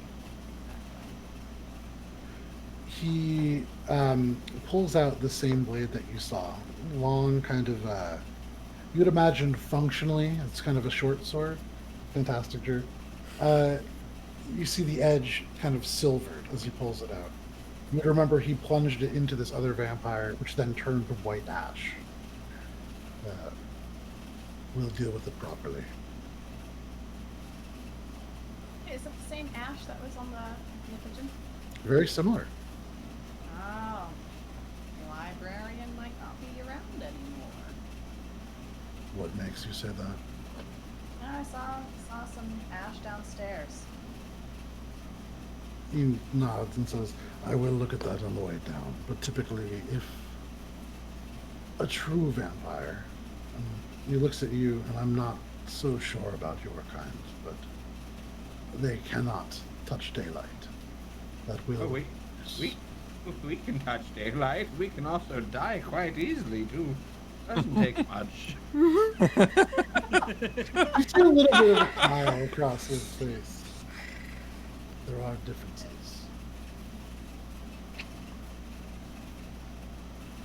So, if possible, I would imagine not a vampire this librarian. There haven't been real vampires in Dominion in many years. But a follower, perhaps. Little one, and he turns to you and he's, you said warlock. I did. You said undead. I did. That is troubling as well. Perhaps they've found a way to harness Lord Slamathorn's power in such a way. If they mean to free him, they will do it tonight. There is poetry to that, as well as power.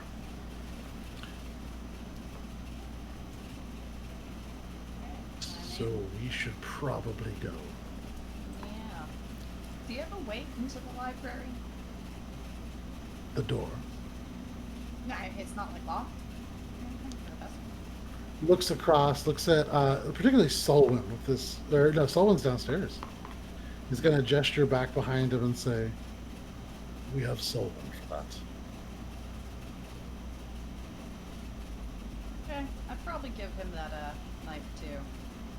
The Squeamish wicked with looking that one. kind of stuff. Okay. He takes it from you and looks a little bit troubled. This is meant for sacrifices, so if we could hurry. Yeah, I'm ready. He begins to Gonna go walk stop down the by the stairs. bathroom first, though. Okay. He walks down the stairs and you watch as Bunghole Steve disappears into the bathroom. The hooves clop, clop, and the door shuts. But because it is 10:15, right at Bunghole Steve utilizing the bathroom. We'll come back to that part of the segment.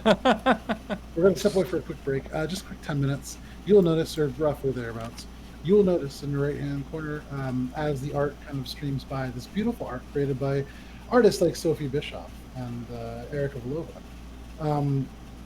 There will be a little counter in the bottom right-hand corner. When that hits 0, you will be back. But until then, grab something to eat, go to the bathroom, enjoy yourself. We'll see you then. Ah. It's like,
And howdy, folks. Welcome back to the home of Adventures in Alberon and our mini campaign, Bloodroot. This is the second of 4 sessions.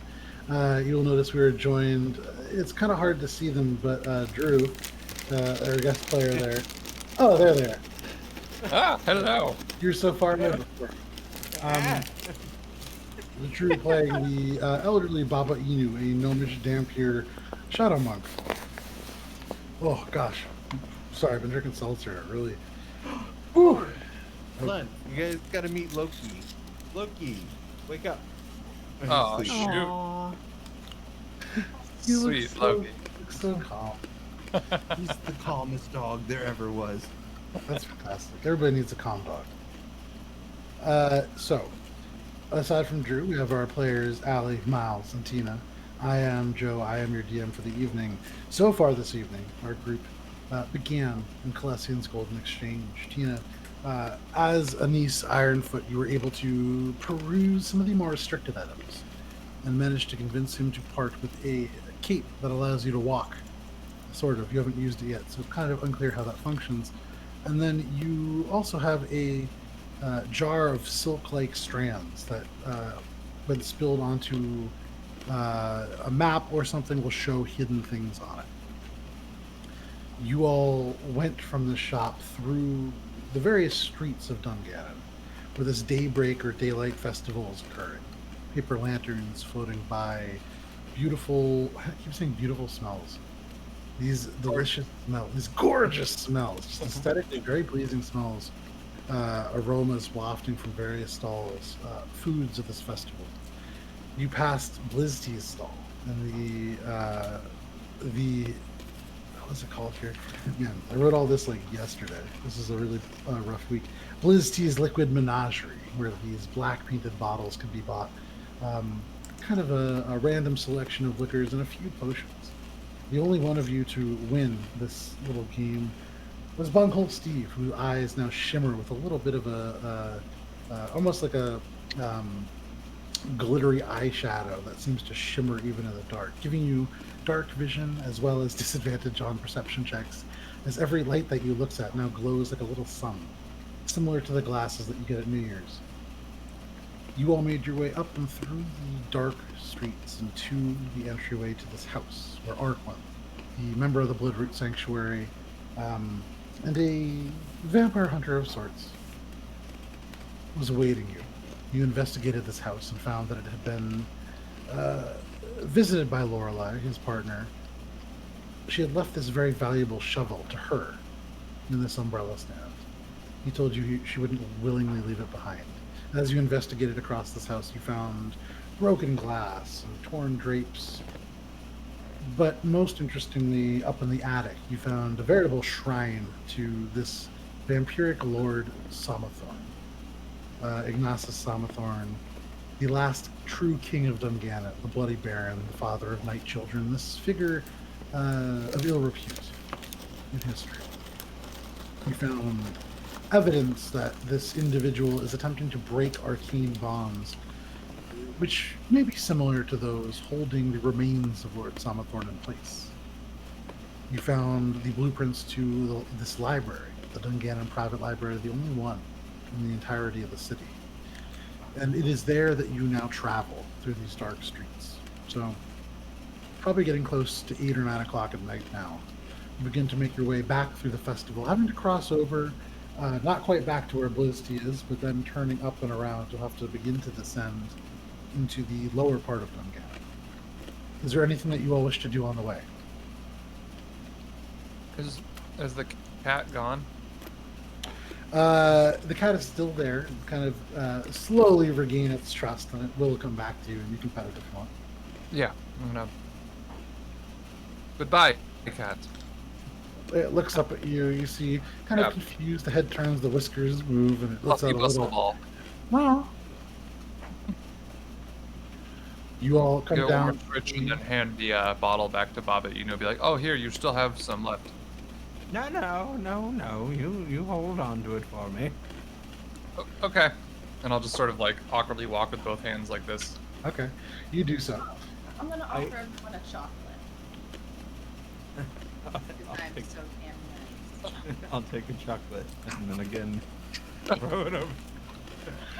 Make a sleight of hand check, Bobby. Be nice. Arkwenth is going to look over and kind of Okay. incline his head slightly. You see this gauntleted hand reach out, and he gingerly picks up a chocolate. You see the outside crack a little bit in his hand, but he pulls it. He eats it. I kind of look at both my hands. No, Would Nope. you like a chocolate? maybe. Balance it on the top of this one. I can get it myself. Yeah, I got Ooh, it. I'll help with, you. Okay. With my sleight of hand, as this is happening, since I got a 24, can I throw it over my shoulder into his mouth? Yeah, absolutely. So you see this satyr approach you, the hooves kind of like scraping against its bone as they reach forward. You say to balance it on this glass, and the satyr's like, no, I got it. As you pull back and you begin to protest again, your mouth opens, right in like a vacuum. This Just like a little like overhand. sound. Yeah, exactly. Hold on. No, There is that the sentence. unbeaten one back into your. Yes. Thank you. How did you? That wasn't me. This is delicious. Thank you. Yeah, truly it is. What's So. a cat? I don't trust it. You look down at the cat. The cat It did looks have up blood at on you. it. I cleaned it up. Cleaned up blood on the cat? There was blood. On its chinny chin chin. Bubba, like, crouches down to this cat. Who is your master? It kind of leans in close to you, and you hear this, and it just kind of headbutts you. I take offense to this. Jericho! Minzy! Attack! Are you kicking this cat? I'm gonna shuffle aggressively at it. Make an animal handling check at disadvantage. Holy shit. Wow. Disadvantage, I rolled a natural 1. Everybody roll initiative. I'm kidding. You shuffle towards it, and this cat, as you get closer, it just climbs up onto the boots, and you just kind of hear the purring begin. This, and the claws come out. It begins to knead onto your boot. Mean attack! Ah!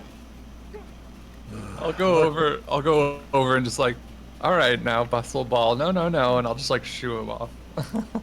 My savior here. And she reaches for the bottle and kind of like jumps for it. I'll I'll here. hold it now, thank you. Good job. Aha! Success. So, I have a free hand now. the cat kind of like takes a couple steps away from you, and then just sits down, the tail just curling around the body as it does. But would you guys like to continue on this journey? We could play with the cat for the rest of the time if you want. That's fine. 2 more sessions worth of playing Yeah, with the cat? So yeah, you guys, the next session we'll go to Petco, the magic Yeah. get some stuff for it. So what would you like to do? The festival kind of wears on? No, I think it may be prudent to go. I What did you guys find? I'm assuming no one was gonna withhold information from me, but I found a portrait of that looked like my third husband.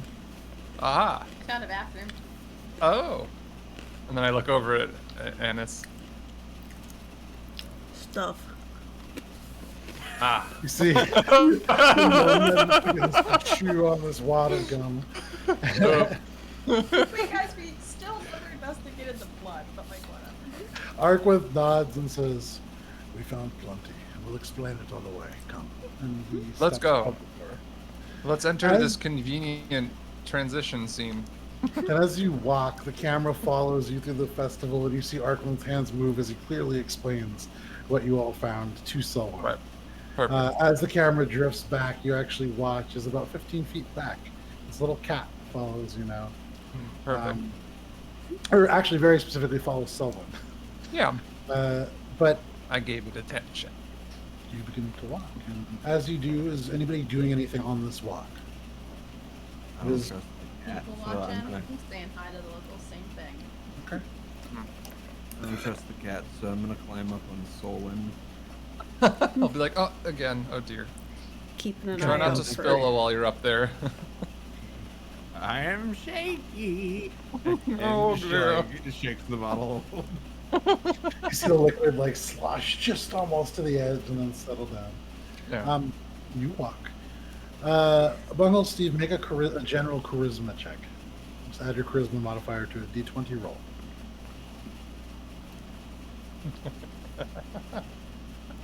Why? No. Oh, right. Yeah. So that's a 15. Okay. 15? Okay. You do this. You greet people as you go here and there. There's the, oh, hey, Bungle Steve, and just people kind of, waving to you. You're generally accepted in this place. You all continue. I'm keeping an eye Mhm. out for Make shady a, business. Make a perception check. Yeah. Every group needs one person keeping an eye out at least. Yeah. I did the door. Someone else can do the road. 23. Okay. At first, it's kind of difficult, Anise, because you are shorter than everybody. And as you get kind of closer to the area that will twist down into Lower Dungannon, it is getting more crowded. This is one of the few times that people from Lower Dungannon come up to the top. There are all these streets that are relatively affordable. And there isn't people really living in, like, squalor here. Dungannon is a generally well-off city with a large middle class. But you kind of see it's getting more and more crowded. You reach a point where at an intersection of a larger road and a smaller one, you all following this larger road, you would get to like a four-way intersection basically. Mostly residential, but at this time now all up and down the side. As you get closer, you're going to pass through an area that is basically a avenue of street vendors. There are little bits of food. You see people eating off to the right, almost like a food court setup where tables have been set up along the sidewalk. There are carts going by, and many people now dressed in this gold and black. There are people selling things in the sides of the streets. As you progress forward, it is going to get more crowded. Arquin turns around and just sort of says, "Mind your wallets as we walk through. 5 more minutes and we'll be to the area that we need to be. Stay close." But he begins to walk through the crowd.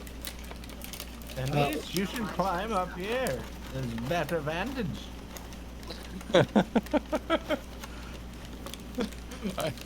I do have 2 shoulders. All right. I'll climb up. Oh, jeez. So, just make an athletics check. You're big and strong. This should be. No problem. I'm just imagining like the circus strongman with the cheetah print leotard and like curly mustache, bald head now, just like with these 2 small creatures just on either shoulder. You said athletics? Yeah. That bounced. This is 18. 18, no problem. And he scrambles up the side of you, kind of pulling at the edges of your garments and getting up to the other shoulder. You now have matching gnomes on either side, just kind of walking. You all have a better vantage point. You see the cat better through this view. Right. Also, Anise, as you are paying attention and watching, and now up elevated above the rest of the crowd, as you approach this intersection, you do notice there are 3 figures, and one of which, Sullivan, you had actually seen. This one catches your eyes. You get a little closer, but you see the kind of like the clown mask still in this reddish glow, belonging to a figure you can see a little bit more clearly, wearing the same kind of black clothing that you see everybody else. No gold. You seem to be talking to 2 other individuals who see the mask turn. One like a sad clown, and one like a little bit of an angry clown. But they turn and they all begin to approach. As soon as I see them, my hand goes into Solon's hair and kind of turns his head to look in their direction. So you And Bob was doing the same thing, going in the same direction, just like, nope. So 2 small hands grab either side of your hair and at the same time twist your head a little painfully around. What? You see the clown approach. Not doing anything. They're probably I'm turning in. Yeah. I'm turning and like walking away. You're like, nope. Do we all see the clown? I would say everybody but you, Bunghole Steve, is there is this trio of people all using Sullen as a platform. And I would say, I probably see where, considering he was like, his head was turned kind of chaotically Sure. in that direction. you right? turn around, you see all three of them turned in the same direction, hands on Sullen's head. You follow the gaze, you see, no more than 30 feet away, this clown approaching. This paler hand reaches down and pulls the mask away. It's a human, with very pale skin. And as they approach, I would say, Anis, you familiar with this kind of stuff, you watch as arcane energy begins to gather at the hand. And then go to roll initiative. Oh, geez. All right, you guys are getting thrown first turn. I want you to throw me. I'm gonna do one of those like flex things where like I extend my arm really fast, like rubber band you guys at him. So I'm going to post in one shot an overview of the map, and then just for fun, I'm going to show you some more cinematographic pictures. As I said, it was a very busy week. I got to paint a lot of stuff, as you can tell. Not all of it. Imagine, if you will, all of these figures dressed in black and gold costumes that would befit this outfit. They're all very handily painted an undercoat of black primer. But you see these four. Oh. Yeah, if you wouldn't mind. All of them? Sure. You see this intersection, 4 residential houses of various kinds, little bits of kind of shrubbery. There's one with walls. There's one that has some kind of junk out front. You can see these 2 stalls that are painted gold, one checkered gold and black, one selling food, one selling like tapestries, it would seem. The 3 figures that you see, only in D&D would you describe something like this. If you look south of the donkeys, you would see 3 figures dressed in black. Those would be these creatures approaching you. The 4 of you are on the south tip, kind of approaching them. So you are about 30 feet away from where they are now. Like, are we on this map as well? You are not, no. So you're in that place, you're in the part where there is nobody, that kind of southern road. You're walking north. Okay. So Now, these aren't the only people here either, right? There's lots of commoners and stuff. So you see everybody that you see in this view. There's also people off into the east. That is where it seems like the festival in earnest is kind of happening. Okay. You're So just we're, like, seeing just out of it. You're seeing like the first 2 stalls on the outskirts of this, and there are people eating at those tables. Gotcha. Let me change the music to something befitting a combat. As much as I like sad violence. So, natural 20, anybody? Natural 20. Natural Whoa! 20 for Nice. For a 29 total. Really nice. All right, anybody? 25 to 20. 22. 20. 22. Okay. 22 for Baba Inu. And then 20 for me. 20 for Sully. I just 20. realized that could be his nickname. 20 for Sully. I love that. That helps me a lot. And then that would leave us with you, Bunghole Steve. Where are you going? 16. Not bad. Not bad. Hey, you're still not last. Arkwinth is last at 10. Okay, so Bunghole Steve. So the way that this is going to go. Hunter or hunted? Anis is up first, then Baba Inu, then this group, then Sully, then Bunghole Steve, and then Arkwinth. So, Anis, you're up first. Baba Inu, you're on deck. Anis, from where you stand, you have Arkwinth directly in front of you, and the cultists are probably about 30 feet in front of you further. Am I still up on Sullivan's shoulder or not? You are still up on Sullivan's shoulders. That's how you can see above this this red-clad figure in front of you. Going to jump down. Okay. And I am going to cast Witch Bolt at the one who seems to be using magic. Are you wearing this new cloak? I am. Okay, so traditionally, you do not have a climbing speed, and this would cost you movement. However, as you step off the shoulder, the cloak itself elongates. You see the 2 corners drift down to the ground almost like legs, and they seem to spread. And you are now held by these 4 fabric legs almost that walk. Your body dangles just about 3 feet above the ground, and you are eye level Sullen. slowly, as if you will it drops you down to your regular height. In the process, that going is- down, casting Witch Bolt at the one up front, or the one using magic. Fantastic. Yeah, go for it. That's 25 to hit. 25 hits. I'll be honest, I'm excited to see Witch Bolt in action. I have yet to actually see its I've only seen effectiveness I've because only seen it's it cast once. yeah, it seems like low damage, but the fact that it's auto every turn as a bonus action is so fucking awesome. That's 9 points of lightning damage. And so, what does it look like when Anise casts the spell? So, as she's going down, it almost like pulls together at her fingertips until she's got like a ball of it, and then she like hucks it at him. Okay, so this ball of energy, as you huck it at him, it goes through. And at this moment, this is all kind of like slow motion. You can see the crowd turning. The vendors are like grabbing things. These two donkeys behind this group are beginning to like rear up. This energy arcs out and strikes this first one. How much damage is that? It's 9. Okay, so it's 9 points of damage. You see it hit him, and this lightning kind of through the black, but he doesn't break stride. Anything else?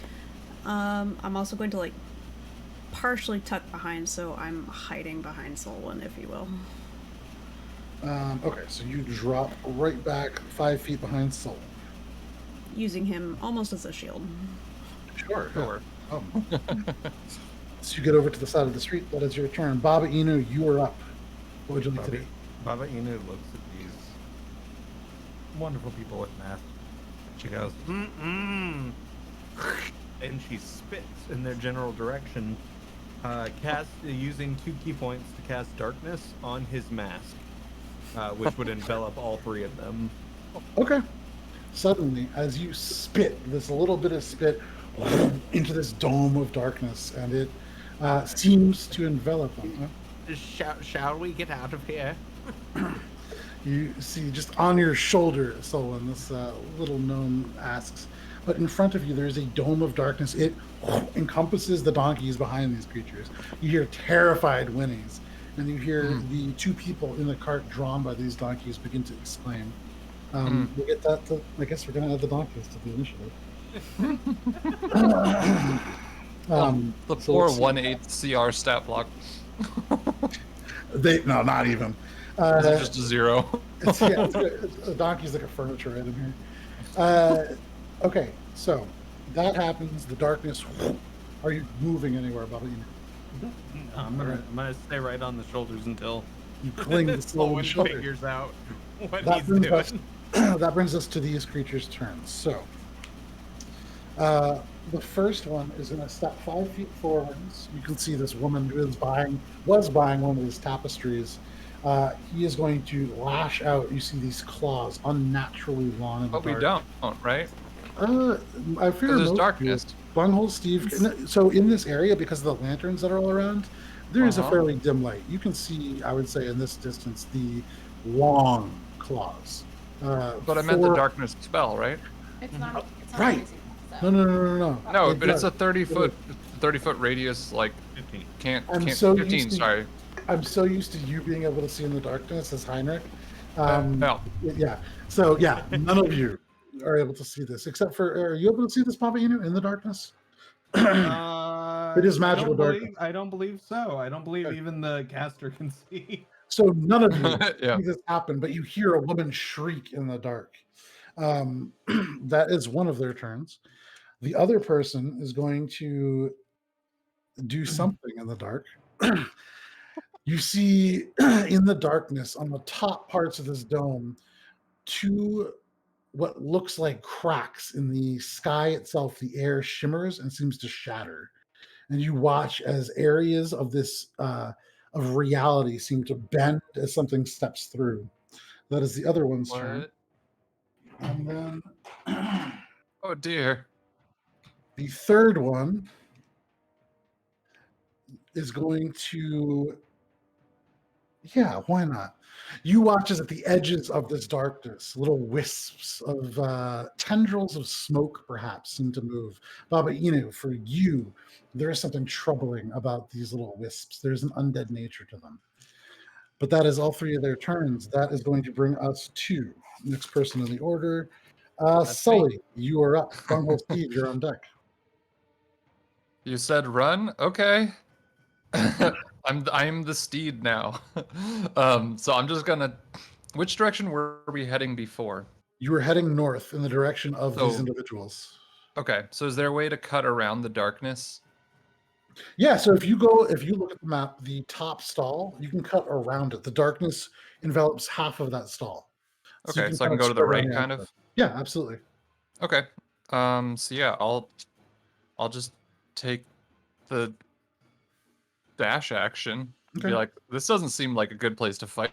There's people. This is awful, and I'm just gonna run the same heading.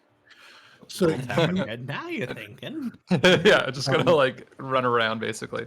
your fancy red-soled shoes just kicking Yep. up little bits of this the cobblestones. I guess I'll shout to everyone, all the commoners, be like, "Run! Someone's attacking!" Just to And like you- get them to flee. You hear in the crowd just like attack and it's the undead and all these things as people disperse, but you yell that out. They will act on their turn. With Sorry the full to add dash to the action, initiative. no worries. They're technically so I'm using them almost like a layer action. Everybody's going to Okay. move on the top of the round. So Right. you see just past the solid gold topped market stall. So when you run just on the other side of those kegs, you are now right in front of that mint greenhouse. You can see just like garbage all out front in the yard. For what it's worth, Baba Inu, you travel as well. Yep. Anything else on your turn, Sully? Nope. You use the action to dash. Bonus action doesn't really matter, and I'm trying to get out of this while those dudes can't see. Bunghole Steve, you watch as Sullen just grabs onto Baba Inu and then books it off into the crowd. What would you like to do? I'm going to follow, but what I would like to do, I'll follow with my speed. Well, obviously, I'd like to ready an action. I'd like to cast Tasha's Hideous Laughter on like the first creature to come out and attack. So you haven't played a spell user before, so I just want to remind you, if you prepare a spell, you use that spell slot no matter what, even if it doesn't trigger. Oh. So should no one come out of the darkness, it would just be wasted. Okay, fair point. Thank you for explaining that. Welcome. All right, then I may not do that. I may just use the dash action then to catch up with Solvin as much as I can. What's your movement speed? 35. You Okay. can pass me. No, I'm not going to. I'm going to stay next to you because I've seen what you can do and I can't defend myself that well. Yeah. So I just love how it's like one on here and one right behind me, and just like, really, guys? and you end up right in My front of the AC greenhouse is as only well. 16. I right before that, Yeah. I'm gonna use a bonus action though, and just be like, "Good shot, Annis. Be careful." And inspiration. Okay. You hear called out from Later. somewhere into the crowd. Well, I saw the whatever, That's right? Yeah. Yeah, it was before the darkness. Okay, yeah. So Yeah. yeah. Good shot. Bye. Yeah. Inspiration die. Hooray. Yay. That is Bunghole Steve's turn. That brings us to Arkwinth.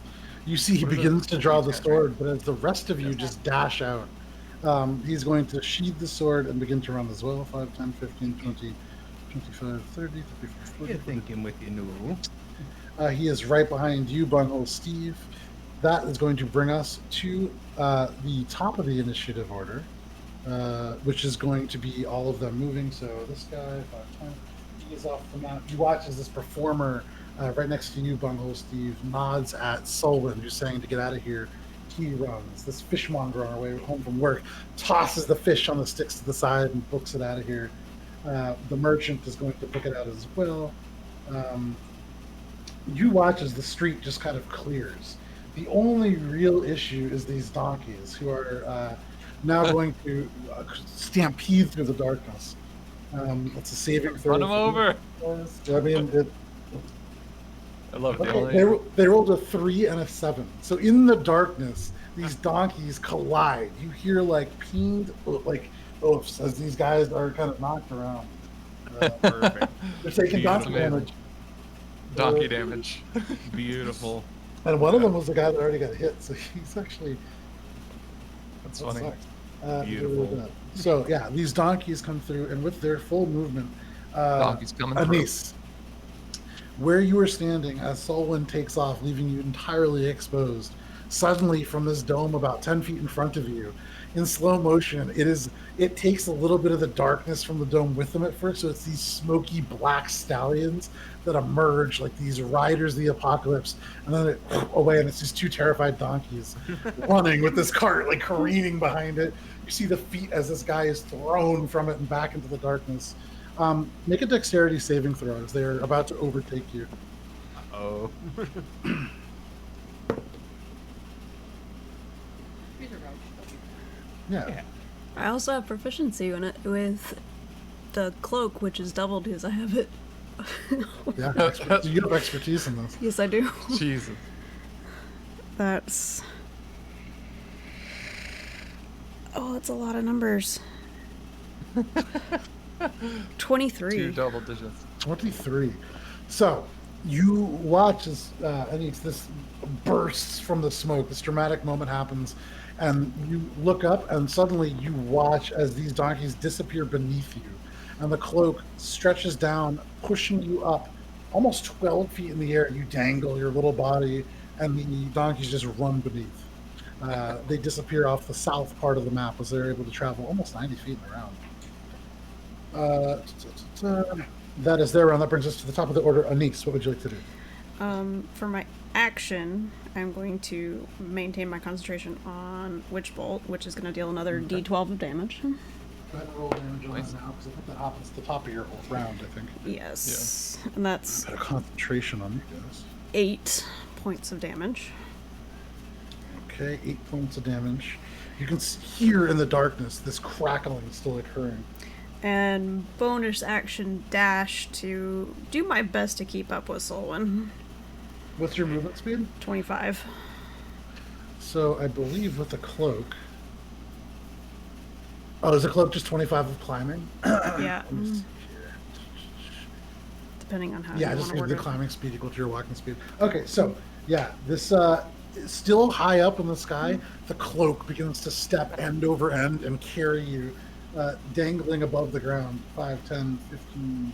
Getting very end of Hell's Moving Castle vibes from this. Yeah. Yeah. So suddenly, Bundle Steve, as you look behind you, Anise floats above you, suspended by this cape that like walks with them. Anything else, Anise? That's it. All right, Baba Inu, what would you like to do? Literally just says one thing. If we're getting out of here, we need to lead them away from the people at least. Now onward. She slaps the back of Solon's head.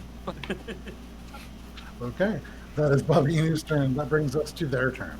So, let me pull up this particular creature's stat block.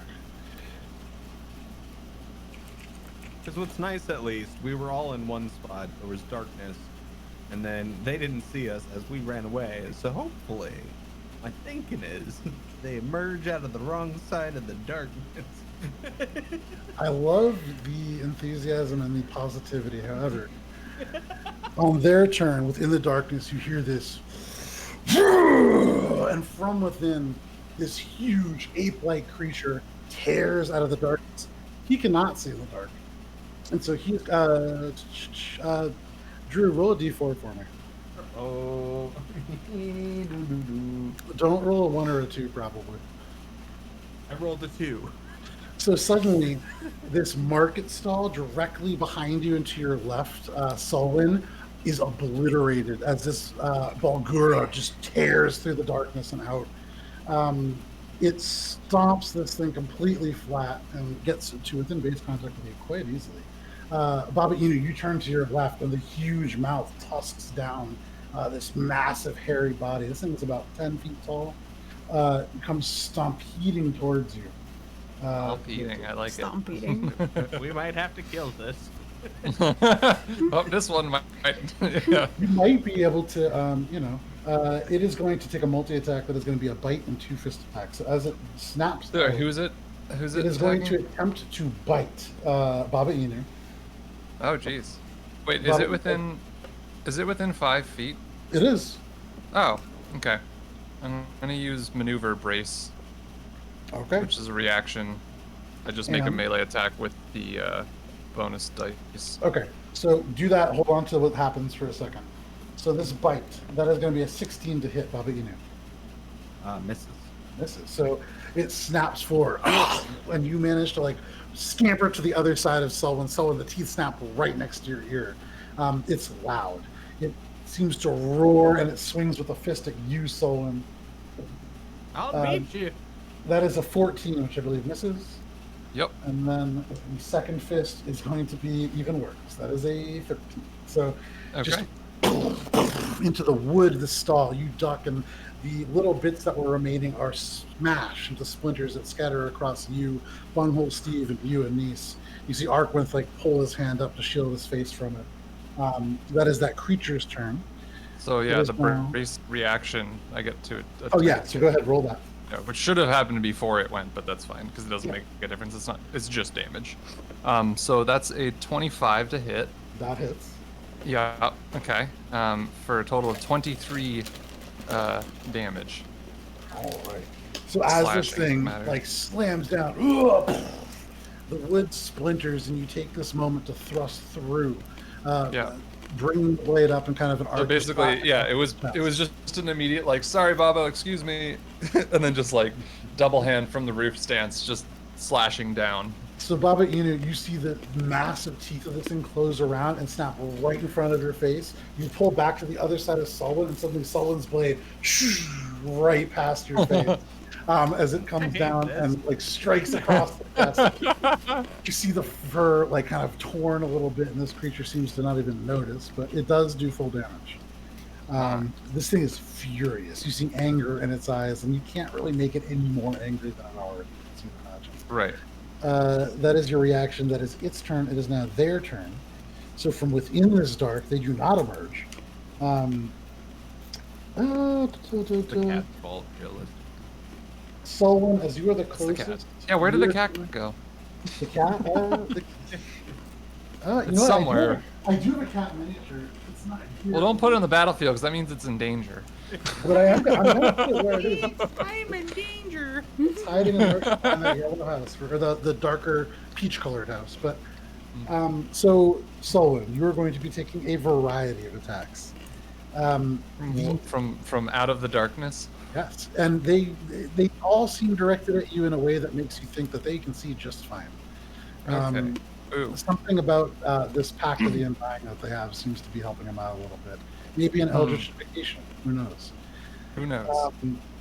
However, you see these bursts of force damage arc out of the darkness and towards you. That is going to be 19 to hit for the first. Yeah. Okay. That is going to be a 11 to hit for the second. Nope. So it's one hit. 19 again for the third. Yeah. Oops, on my tray. No. That is going to be a 20 to hit for the fourth. Yeah. That is going to be a 19 to hit for the fifth, and then the final one is Jesus. going to be a lot, 25. Sure. You take 5 Eldritch Blast beams as these Ouch. 3 warlocks fire out of the darkness at you. That's going to suck. Yeah. You take. Oh god. So in total, what's going to be? Okay. You're going to take 10, 20, 30, 36, 46. Hang on. This is he's rolled 3 10s so far. Jesus. 47. You, my man. You got this. Well, we'll see. You are going to take 56 points of force damage Fucking as hell. these one after the other.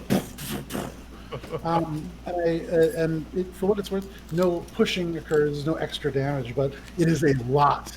And you see Yeah, as one fucking of hurts. these- or I believe 2 of these miss and kind of arc out into the dark. You see one smash a keg and liquid off and into the distance. But that is their turn. They're going to remain within the darkness, which is helping them quite a bit. Ugh. And that is their turn. That brings us to Would it be me? It would be you, Sully, then Bunghole Steve, and then Arquant. Okay.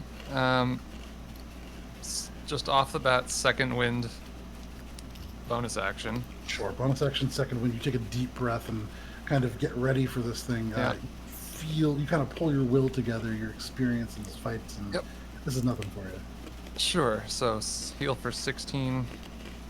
And then we're going to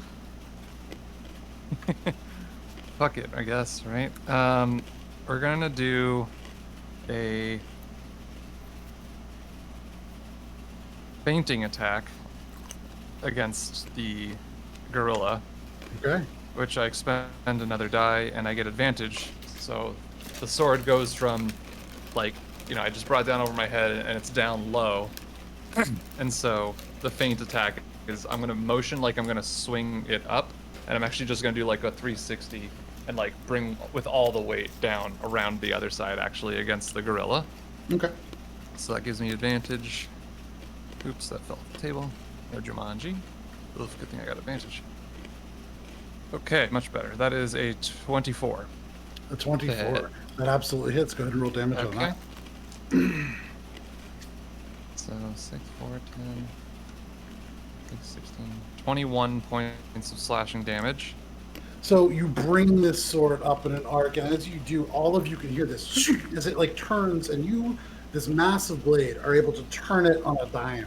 It goes straight around with this bugger. It goes to like block your blade, and you sink deep into it, spinning all of the momentum almost into the rib cage, and this sinks deep. You feel it go through meat and stick into something before you pull it back. Blood coming away. This thing Pull is it back. hurt. Pull it back into the roof stance, and I'm gonna jab directly at it for my second attack. Yeah, go for it. So holding it up. That's an 18 plus 9, so 27. That's just a hit. 27 hits. 5 or 9 for 14 more damage. 14. So just like a quick poke and then bring back out. Okay, so you go, it's this quick poke, but this poke is a good 4 inches deep into the chest. Much as the peck like dimples in as it goes, you pull it away and you see this yellowish muscle tissue push through. This thing is hurt. Wonderful. You Wonderful. can And see then where it's still roaring, and you see the eyes almost red with anger, but it's hurt. yeah. Third attack, same thing. As I'm pulling it out, I'm using that momentum to like backwards swing and then into an uppercut basically for a 23 to hit. That hits. You haven't rolled damage. Okay. Although I can't imagine you're not going to kill this thing. 15 points of slashing damage.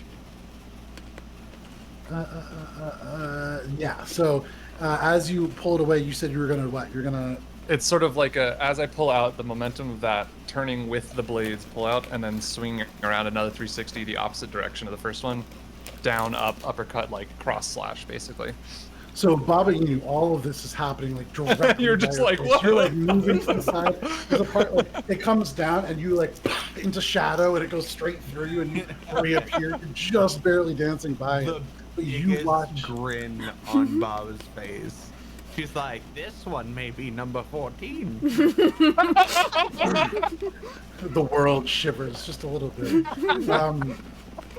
But I am gonna fix your shoes. That's gonna be like an awkward, like, here, it's just as a friend thing. You're like, no, it's not. you just don't know where the relationship is. It's fine.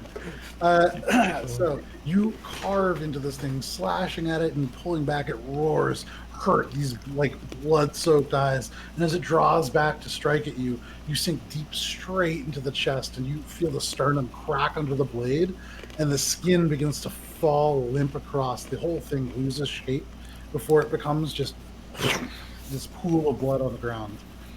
Still gross. steaming and room temperature. Yeah, that is.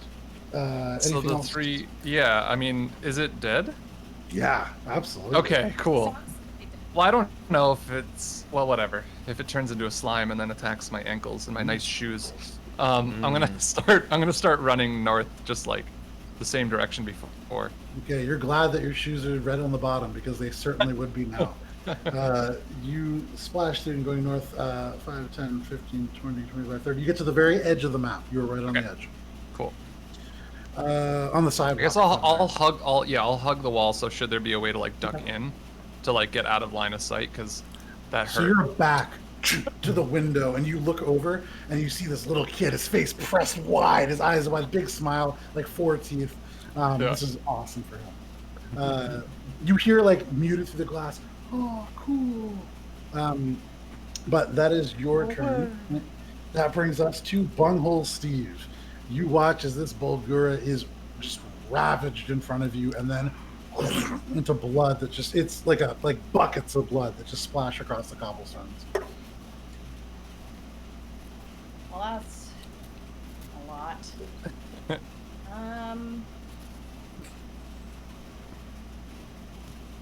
Well, I'm definitely going to run. Okay? I mean, because we still can't see anybody, correct? Correct. Okay, alright, so I'm gonna go run over to Solwyn and gonna cure some wounds. Okay, yeah, so you get just behind Solon, and go ahead and roll dice for Cure Wounds. And where's my oh, okay. Alright, that's for why am I blanking? 13. Okay. Yeah, Dawes smiles. So just level one. Turns. What's up? So Bunghole Steve comes forwards and just kind of rests a hand on you, and Baba Inu, you actually can feel like the shoulder kind of like pop back into place a little bit underneath you. Well done. Anything else, Bunghole? No. Alrighty. That brings us to Arkwanath, who is going to go 5, 10, 15, 20, 25, 30. And he's just going to stay on the other side of you, Bunghole Steve, just to kind of protect you. That brings us to the donkeys. They're off the screen. Back to the top of the round. Anise, what would you like to do? You, over by these kegs, this stall smashed in front of you, blood now beginning to mix with the beer that spilled when it was smashed with the Eldritch Blast. What would you like to do? Again, gonna use my action to do Witch Bolt damage Okay, yeah, go for it. for 10. All right, so you see energy through this dark, like out the edges of this darkness. And then use my action to keep moving as close as I can to the rest of the group, or the bonus action, the rest of the group. Okay, yeah, with them kind of stopping to do these spells and stuff, you can get right up to the group. You are all now clustered up on the sidewalk, just about to get off this map. In front of you, you can see many more residential houses. You're now going away from this festival towards your original destination. However, that is your turn. That brings us down to Baba Inu. On top of Solwyn's shoulder that just popped itself back into place as Bungle Steve healed him, you turn around, you can see this darkness is probably about 25 feet behind you. There's a puddle of blood sinking into the cobblestones. What would you like to do? As a free action, I'm going to drop darkness because obviously that didn't do anything to help us. You drop darkness, and all the masks have been removed. You see 3 pale individuals. One of them wears almost like a poncho, this flag. It is Dungannon's flag, although instead of this kind of field of gold over a black ground and the sort of symbol of Castle Koch on the front, the colors have been reversed. This is dark over gold. This is the old flag of Dungannon. But you drop darkness. It's still dim light in that area where they are, correct? Correct. Okay, cool. Baba is gonna shake the cheek of Solwyn and say, "I'll be right back, sweet cheek," as she jumps off, runs over to the one that's been hit by Witch Bolt multiple times. She's gonna make 2 strikes. Okay, you get right up to him with 30 feet. Okay. First one is going to be +9, so 21. 21 hits. And second is a 16 +9, so it's a 21 hit. Yep, that hits as well. All right, and those are both with the quarterstaff. So I imagine she's got this in both hands, like 2-handed. Yeah. The bonk. Or the yeah, boop. she's going straight for the ball. So first one's gonna be 6 + 5, so 11. Okay. And what kind of? That's just bludgeoning damage. Yes. Okay. And then the second one's gonna be 6 bludgeoning damage. can do math. All right. So you grab onto Sullivan's cheeks, tell him you'll be right back, and you leap off. Before your feet touch the ground, you're already moving. And suddenly, this tiny little old lady moves faster than you would imagine possible. You've never seen them move before. It's always just been this like shadow somewhere else. You can imagine cartoons where the feet are just like a blur. Yeah. Yeah. And it's got that weird like noise going. And suddenly, up already, it's just whack, whack, right into this guy's knee, and then the thigh, as you can't really reach much higher than that. After the second whack, she's gonna just like using the momentum from pushing herself with the whack off of him, and then just into shadow and back onto Solwyn's shoulder. Okay. So Why do monks love to begin with their turn and then end their turn in the same space? It's just because they can. It's the only reason why. That's what Tina you do with Shay all the time. You're All like, the yeah, time. I'm gonna hit everyone once and end up right where I started. You do this and appear on Solon, your shoulder sags, having just been relocated. You feel it stretch a little bit and threaten to dislocate again, but Well, wiggle and cheek. I told you I'd be back. On the other cheek. yeah, you appear on the other shoulder. It is now their turn. So you you sunk one of their battleships. They're going to move. So the one that you hit, having drawn blood from him, you watch as he was going to cast something, and you can see all these weird marks on his arm begin to kind of flare to life. Not today, Stop. Sonny. And you see suddenly from all the way across, you hear "Blood Traitor," and suddenly, very quickly, on all fours, he's going to gallop towards you. Don't like this. And Babaini is going to leap. And you see, as he does, a slow motion thing, the teeth stretch out. Similar to you, this is a Damphir, first of all. You can tell immediately. But the fangs are like true vampires, as if they've grown recently. And you see, as they reach out, these claws of shadow, not real. And in this moment, you can see this kind of talisman. It looks like dried blood in a small jar and a pendant around the neck. But he's going to attack you with 3 claw attacks. The Stay away first from one, me, Stinky. the first one is only going to be a 10 to hit. Nope. So you duck out of range. The second one slashing up at you is going to be much better. That is a 21 to hit. Imagine I'm doing like a little bit of dancing and you're doing Yeah. more dancing, so it's like the 2 hinge joint just like It rakes across your shoulder for 7 points of slashing damage. Rude. And then the final slash is going to be 26 to hit. Yep. That is going to be 5 points of slashing damage. So, kind of lands from that, still on all fours, Oh, you're gonna get it. looks up at you, and you see this inhale, and you feel the blood pull from your veins. Go ahead and make a Constitution saving throw. Oh dear. Little do you know that in every character I make, Constitution's always the highest. And that's gonna be a non-natural 20. Natural 20, absolutely. So, dirty 20. Dirty 20. so you take 20 points of psychic damage, halved to 10. And Yikes. you watch as this happens, and you feel the blood move, little droplets pulling across the air, and seem to just disappear as they get into the space. And you see Reaction. little. Just wave my cane at it and like, Yeah. that's my blood. You take the Give cane, that back. you catch the last drop on the tip and pull it back.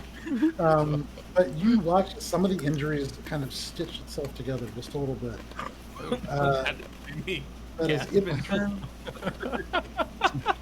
The other 2 are going to fire Eldritch Blasts, I guess, at you, because you're the one that attacked. I'm a traitor. That is going to be 4 bolts of Eldritch Blast against you. Oh, The jeez. first. The thing is, though, it's much less than what it can attack manually with. That's only going to be a 10 to hit. Aquin, you remember when I said Damphir can die easy? The next one is going to be also a 10 to hit. I'm going to roll with a different dice for this third. No. Keep rolling that dice. I wish I had. That is going to be an 8 for the third one. And then for the final one, this is not at disadvantage, by the way. This is like these are flat rolls. All right, 17. Just hits. All right, so of the 4, as you're moving, with Solwyn kind of moving and you moving in different directions, it's hard to hit you. But the final bolt hits. That is going to do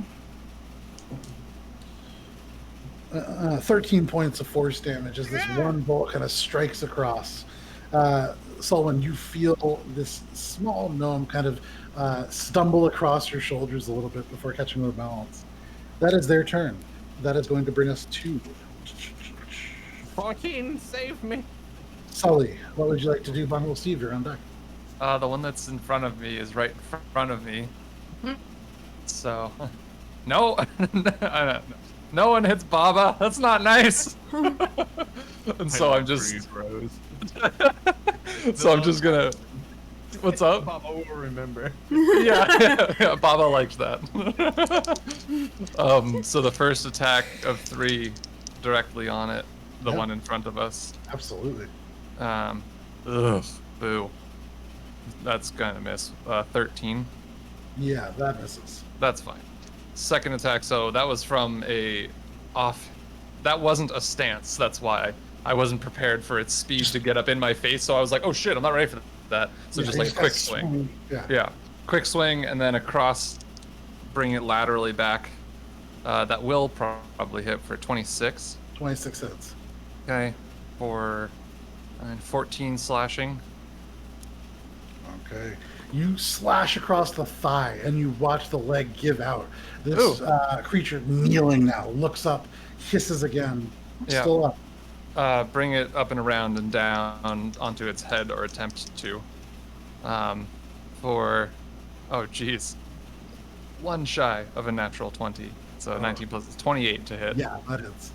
So 4 plus 5, another 14 slashing damage. So you slash across the thigh and it like drops to one knee. It looks up, hissing, and you see the fangs just as you bring the sword down and separate the head from the body. Oh. And a clean cut, and just blood spurts out like this Quentin Tarantino style spray into the air. Can and we it sinks differentiate down. Baba's blood with its blood so she can get it back? I want it stole for a cup. We'll have to see. That is its turn. You see the head just kind of roll past No, your that's, feet. that's, and that's my turn. Oh, sorry. Yeah. I still get to move, which I'm going to continue to like go up and then I don't know. Well, let's start serpentining between buildings and try to lose them, I guess. So you run 15 feet forwards, and the first alleyway you just duck into. And as you Right. turn into it, there are like little crates and barrels and things like that. You can see a good amount of trash. You see a few bent day pen necklaces that have been kind of like cast aside, but the candy now gone. Right. But you begin to run down this alleyway. I'm just looking to start just like zigzagging in the same direction we were heading at least. Yeah, But it is much darker here, and so you are getting into like dark territory for sure. that's okay. That helps my passenger. Yeah. So for what it's worth, you watch as Sullivan darts in and starts to like run, listing to the right, like about to collide with the wall. But we'll get back to that. That is Sullivan's turn. Bunhole Steve. You watch as this creature is beheaded directly in front of you, and then Sullivan just dashes off and then ducks into an alleyway. Yeah, well, I'm gonna continue following him because Yeah. I can't do this. However, I will actually now cast Tasha's Hideous Laughter on one of the dudes that are shooting at us. Sure. Nice. Okay. What kind of saving throw is that? Wisdom. It's going to be close. So for wisdom, I don't think they are dex. No, that is a 14. All right. No. So you watch one Start of them. laughing.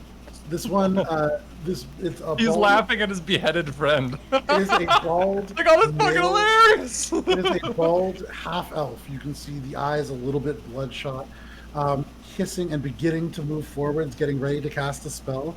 Suddenly, Anise, as you look down, this head rolls by you and into the street directly in front of him, and you watch as he looks like ready to cast a spell. The arcane glow stops.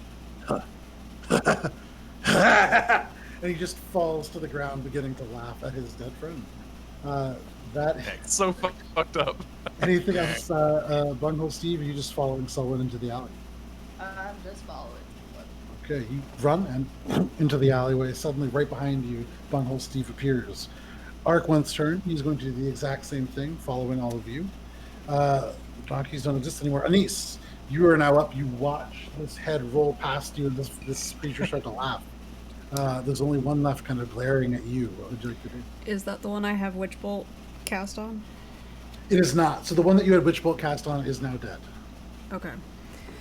With that, then I will do. Can't you transfer? I don't Oh, think yeah. so. Can you? Some spells you can. I don't know if Witch Bolt's one of those. I don't think you can, but let me check. The only one I can think of is Hexblade Curse. Right. Well, there's also like Eye Bite's another one, things like that. Could be. Oh yeah, I bite. I forgot about I bite. That's a good point. Depending on which one you use. No. Okay. Yeah, it's So, just the one target. Just the one target. I'm going to cast Mind Spike on the one that's still up. It's a wisdom Okay. saving throw for it. all right. Just a little. That will be a 5. Yeah, that's gonna fail. Ow. This is the only one that is currently completely unharmed. She wears this like black. It's almost like a ball gown, although you can see a slit has been added, so it is a lot easier to move in. Very pale skin, similar talisman around her neck. That is 15 points of psychic damage. Okay. I Nice. always know the target's location until the spell ends, as long as we're on the same plane of existence. So suddenly, as this occurs, and you cast Mind Spike, and this thing, you feel it sink into this mind, you see almost like these wisps of thoughts as they drift out of the spike, like you've punctured a balloon, and it falls out like air. You can see this even around corners, even through darkness. Anything And else? Bonus action dash to keep up with where You Solon's rush and suddenly skid into this alleyway with everybody else. That puts all of you in the alleyway. Are you guys trying to hide? I think just keep running and maybe Yes. lose them was my intention. Okay. This isn't far enough away, and they saw us go in here, so it's like not really a mystery to. Or at least that's what And Sullivan again, is assuming. Stick. Okay. But you are on Sullivan, so you're going with I go Sullivan. wherever someone goes. Well, all of you continue to run. If I could have everybody make acrobatics or athletics checks, your choice. Yeah, athletics. At advantage. Hiya! Nice, natural 20. Natural. Fucking Sam. Nice. Yeah. Sullivan, you begin to run down this alleyway. Yeah. You still with the sword. in your 29 for hand? what it's worth. Yeah, you splash through, and these barrels and boxes in front of you obliterate. Yeah. There's like a stray cat that you hear as it just scampers off as you crush the part of the Muscle meat. ball. It was the white cat, totally different looking. Oh, okay. They burst through that. There's like these little like trash can kind of things that like fall down. There's a point where you're running and a street sign kind of comes up, and Baba Inu, you have to jump up top. You land on the roof, and now Baba Inu, you're running along the rooftops with Sylvan below. And as you get to the end, you jump off and land, and you continue to run. Yes. Bunghole Steve, what are you doing? What was yours? 17. 17. It's a little harder for you. There's just wreckage everywhere because Sullivan is destroying things. So your satyr hooves like sliding on bits of wood, but you keep up. I'm in Anise, better what was yours? shape anyway. Yeah. 26 just imagine that. acrobatics. Slow down. For you, Anise, it's even easier. Much smaller. You just run underneath the stalls. None of this destruction really affecting you in any way. And then, Baba, you don't really. You already kind of bumped up. All of you make really good progress down this thing. Anybody with a passive perception above 17? Above. Okay. How long are you running for? I feel like at least like a minute. It's Okay. like in the same heading, but like I don't know where I'm going, so hopefully Arkwent can kind of catch up. Okay.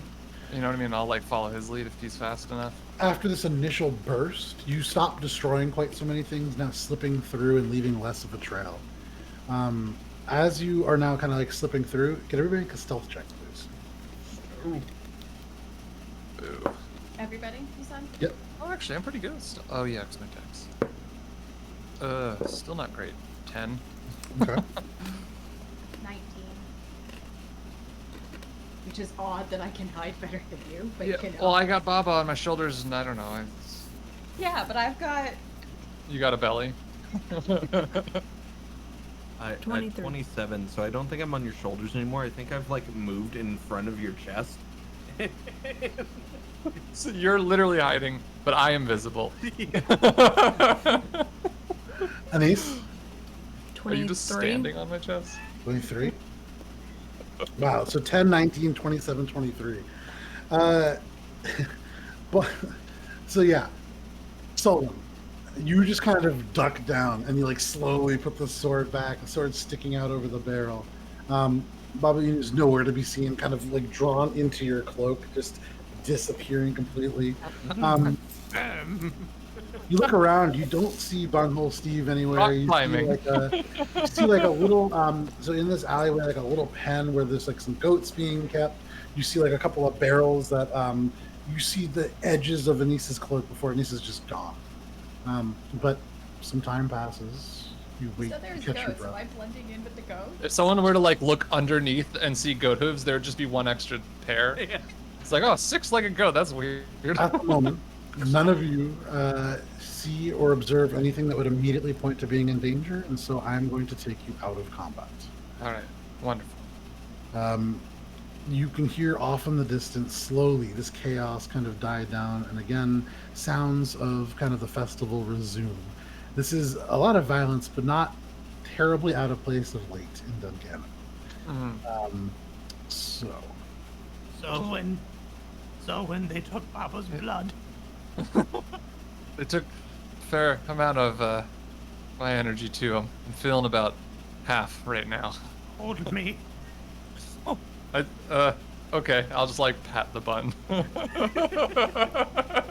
Anise, about 50 feet away, suddenly, across buildings, you see this kind of wisps of thought as this creature that you can always know the location of runs further north and kind of loses you. And presumably, you know that they're north and you feel them getting fainter away, but out of range for any real good accuracy. They fade and fade and fade. How long does Mind Spike last for? An hour.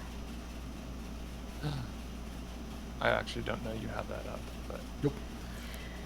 No, but So you as all I feel kind of too. notice that they're moving away, would come out from where I'm hiding and go find Solon. So you see, and it's very easy for you. You see Solon you got an ducking antenna. right in the. You see behind like some crates and the sword sticking out. You come out from behind the barrels. You see Solon, and as Solon stands up, you see Baba Inu's face just protruding from the kind of cloaks that have been gathered around. And then suddenly, from over in the goat pen, you see two of the horns rise up, and it's Butthole Steve. Butthole, Steve. Hey. No, it's bunghole. Come on, don't be inappropriate. It's been a long week. Bunghole Steve. Butthole Steve is. Well, that was more like your goblin. Toot Butts. Yeah, Toot Butts was a little more on brand for that. So Bunghole Steve rises from his goat pen, and all four of you now find yourselves in this kind of alleyway. Yeah. I did look over to Steve and just a little out of breath. The thing you did felt good, but do you have any more? Whatever that was. Me. Where's the other guy? Yeah, maybe both of us actually. Me and my new appendage here. About Arkland? Name Quantum. Looking around, Uh, he's well hidden. Not much better than Baba Inu was, but he kind of comes into appearance now, stepping out of his hiding place. You all find yourselves here. Well, do we have time for a short rest? Arkwent, do we have time to rest or should we press on? If we could, I don't know. I feel like this is dangerous. We should probably head them off if They now Well- know that we're coming. they're here this active, right? They know we're coming, and we are falling behind. Whatever this ritual is, it is going to happen tonight. And the longer we take, the further along it will be. All right. For the next hour, I know where one of them is. Right. So we could at least. Wait, how do you know that? I got tricks. Okay. Good. That's Little helpful. gnome Yes. just chews on this wad of gum. Argland nods to you. That is helpful. And if they approach, please warn us. Of course. I like being We're all gonna alone. have to take them out though, 'cause they know I'm with you, and they'll go tell the others, and then I'll have normal people hunting me, and then I'll have them hunting me, and then everybody will be hunting little old Baba Eagle. You see Argland smile just a little bit, and he says, "Not everyone." We heard You got it, this sweetie. You might be family. number 50. He stops smiling at that. It's like he smiles a little bit and then it just drops. Yeah. I believe that we should press on, but if you must regather your strength, getting there without any abilities or power will not help us either. I guess I'll leave that up to you guys. I can either help you right now with some Aquin, do you have any healing massages, capabilities? shall we say? Or My What? abilities are a bit more offensive this? in nature. just Ah, I don't know. Pick it. Pick one. Do something. You gonna heal with? yeah, I mean, I'll heal you no matter Yeah. what. Yeah. Okay. no, Okay. I just didn't know how. Right. I don't know what Song of Rest is. No, it's just if you guys. It helps during a Okay. rest. If we take a short rest. Yeah. So no, fuck that. That's too much time. Okay, so I will do you at first level for 10, Yay, 10 better. and then Baba I will do at 2. 15. nice. Well, So- thank you, dearie. You're so sweet. Don't worry about it. Numbers. The least I can do, since I'm just running around. So the satyr heals you, and you all kind of feeling a little bit better. Can you continue to press on if you wish?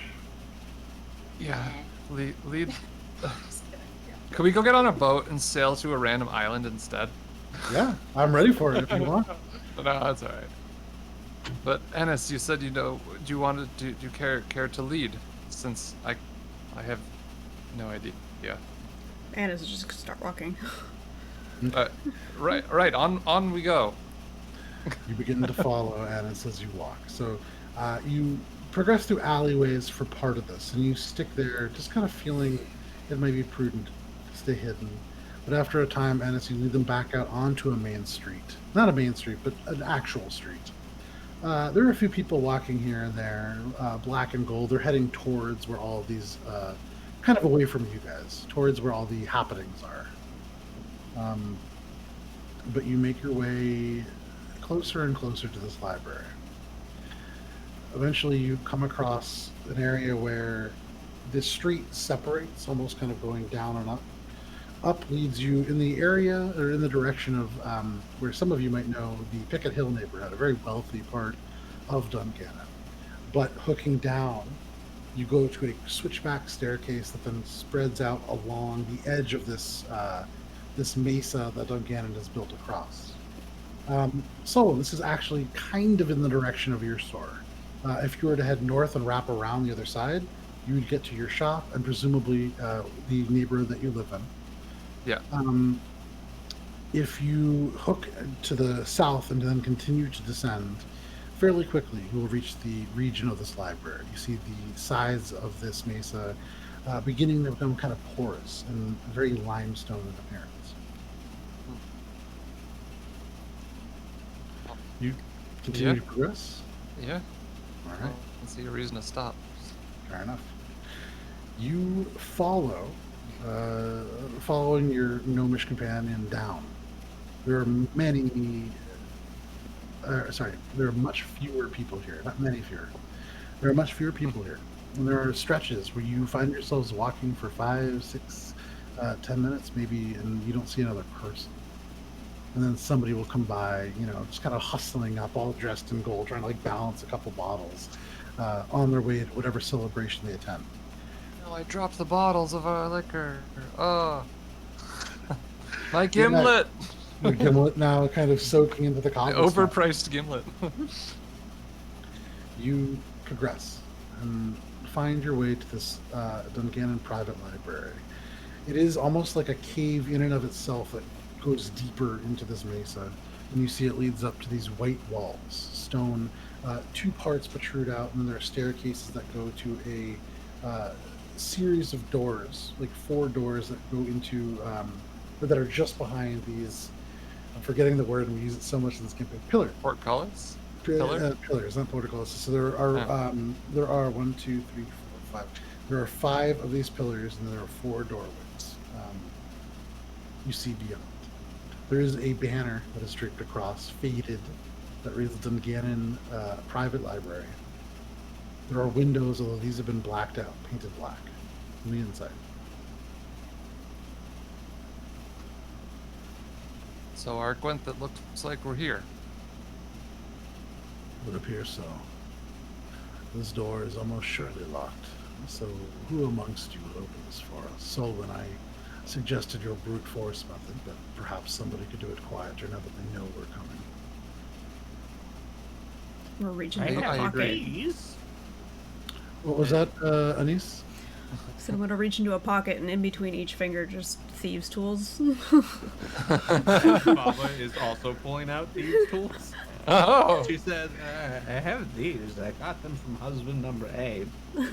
You'll probably use them more than I could. She's going to give you an extra set of thieves tools. Okay. So Anise Thanks. double fisting thieves tools goes in for the lock. 2 doors at once. If you want to try a disadvantage, you can certainly try to unlock 2 doors at once. Oh wait, that's pretty rad, because then you could like, which door are we coming through? Because it's happening at the same time. Surprise. That is 26. You watch as Anise doesn't actually take the thieves tools out of the hand, but it looks as if she walks up and just kind of short punches the door. As she turns her fist, you hear the and the door swings open. And you see beyond into this dark space shelves of books, shelves and shelves of books. There's a staircase that rises up to a second tier in this first floor. You see stacks of books there, long tables. You see the gas lamps all off. But because it is 11:50, a very good place to stop. This is where we're going to end for tonight. So thank you guys very much for joining us for this little slice of Bloodroot, our mini campaign.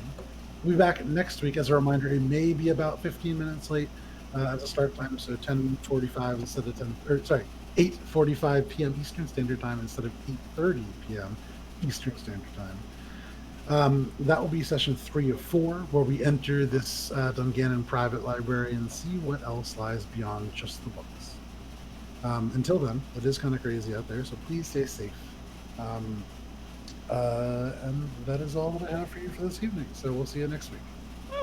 Goodbye. Bye. Goodbye. Goodbye.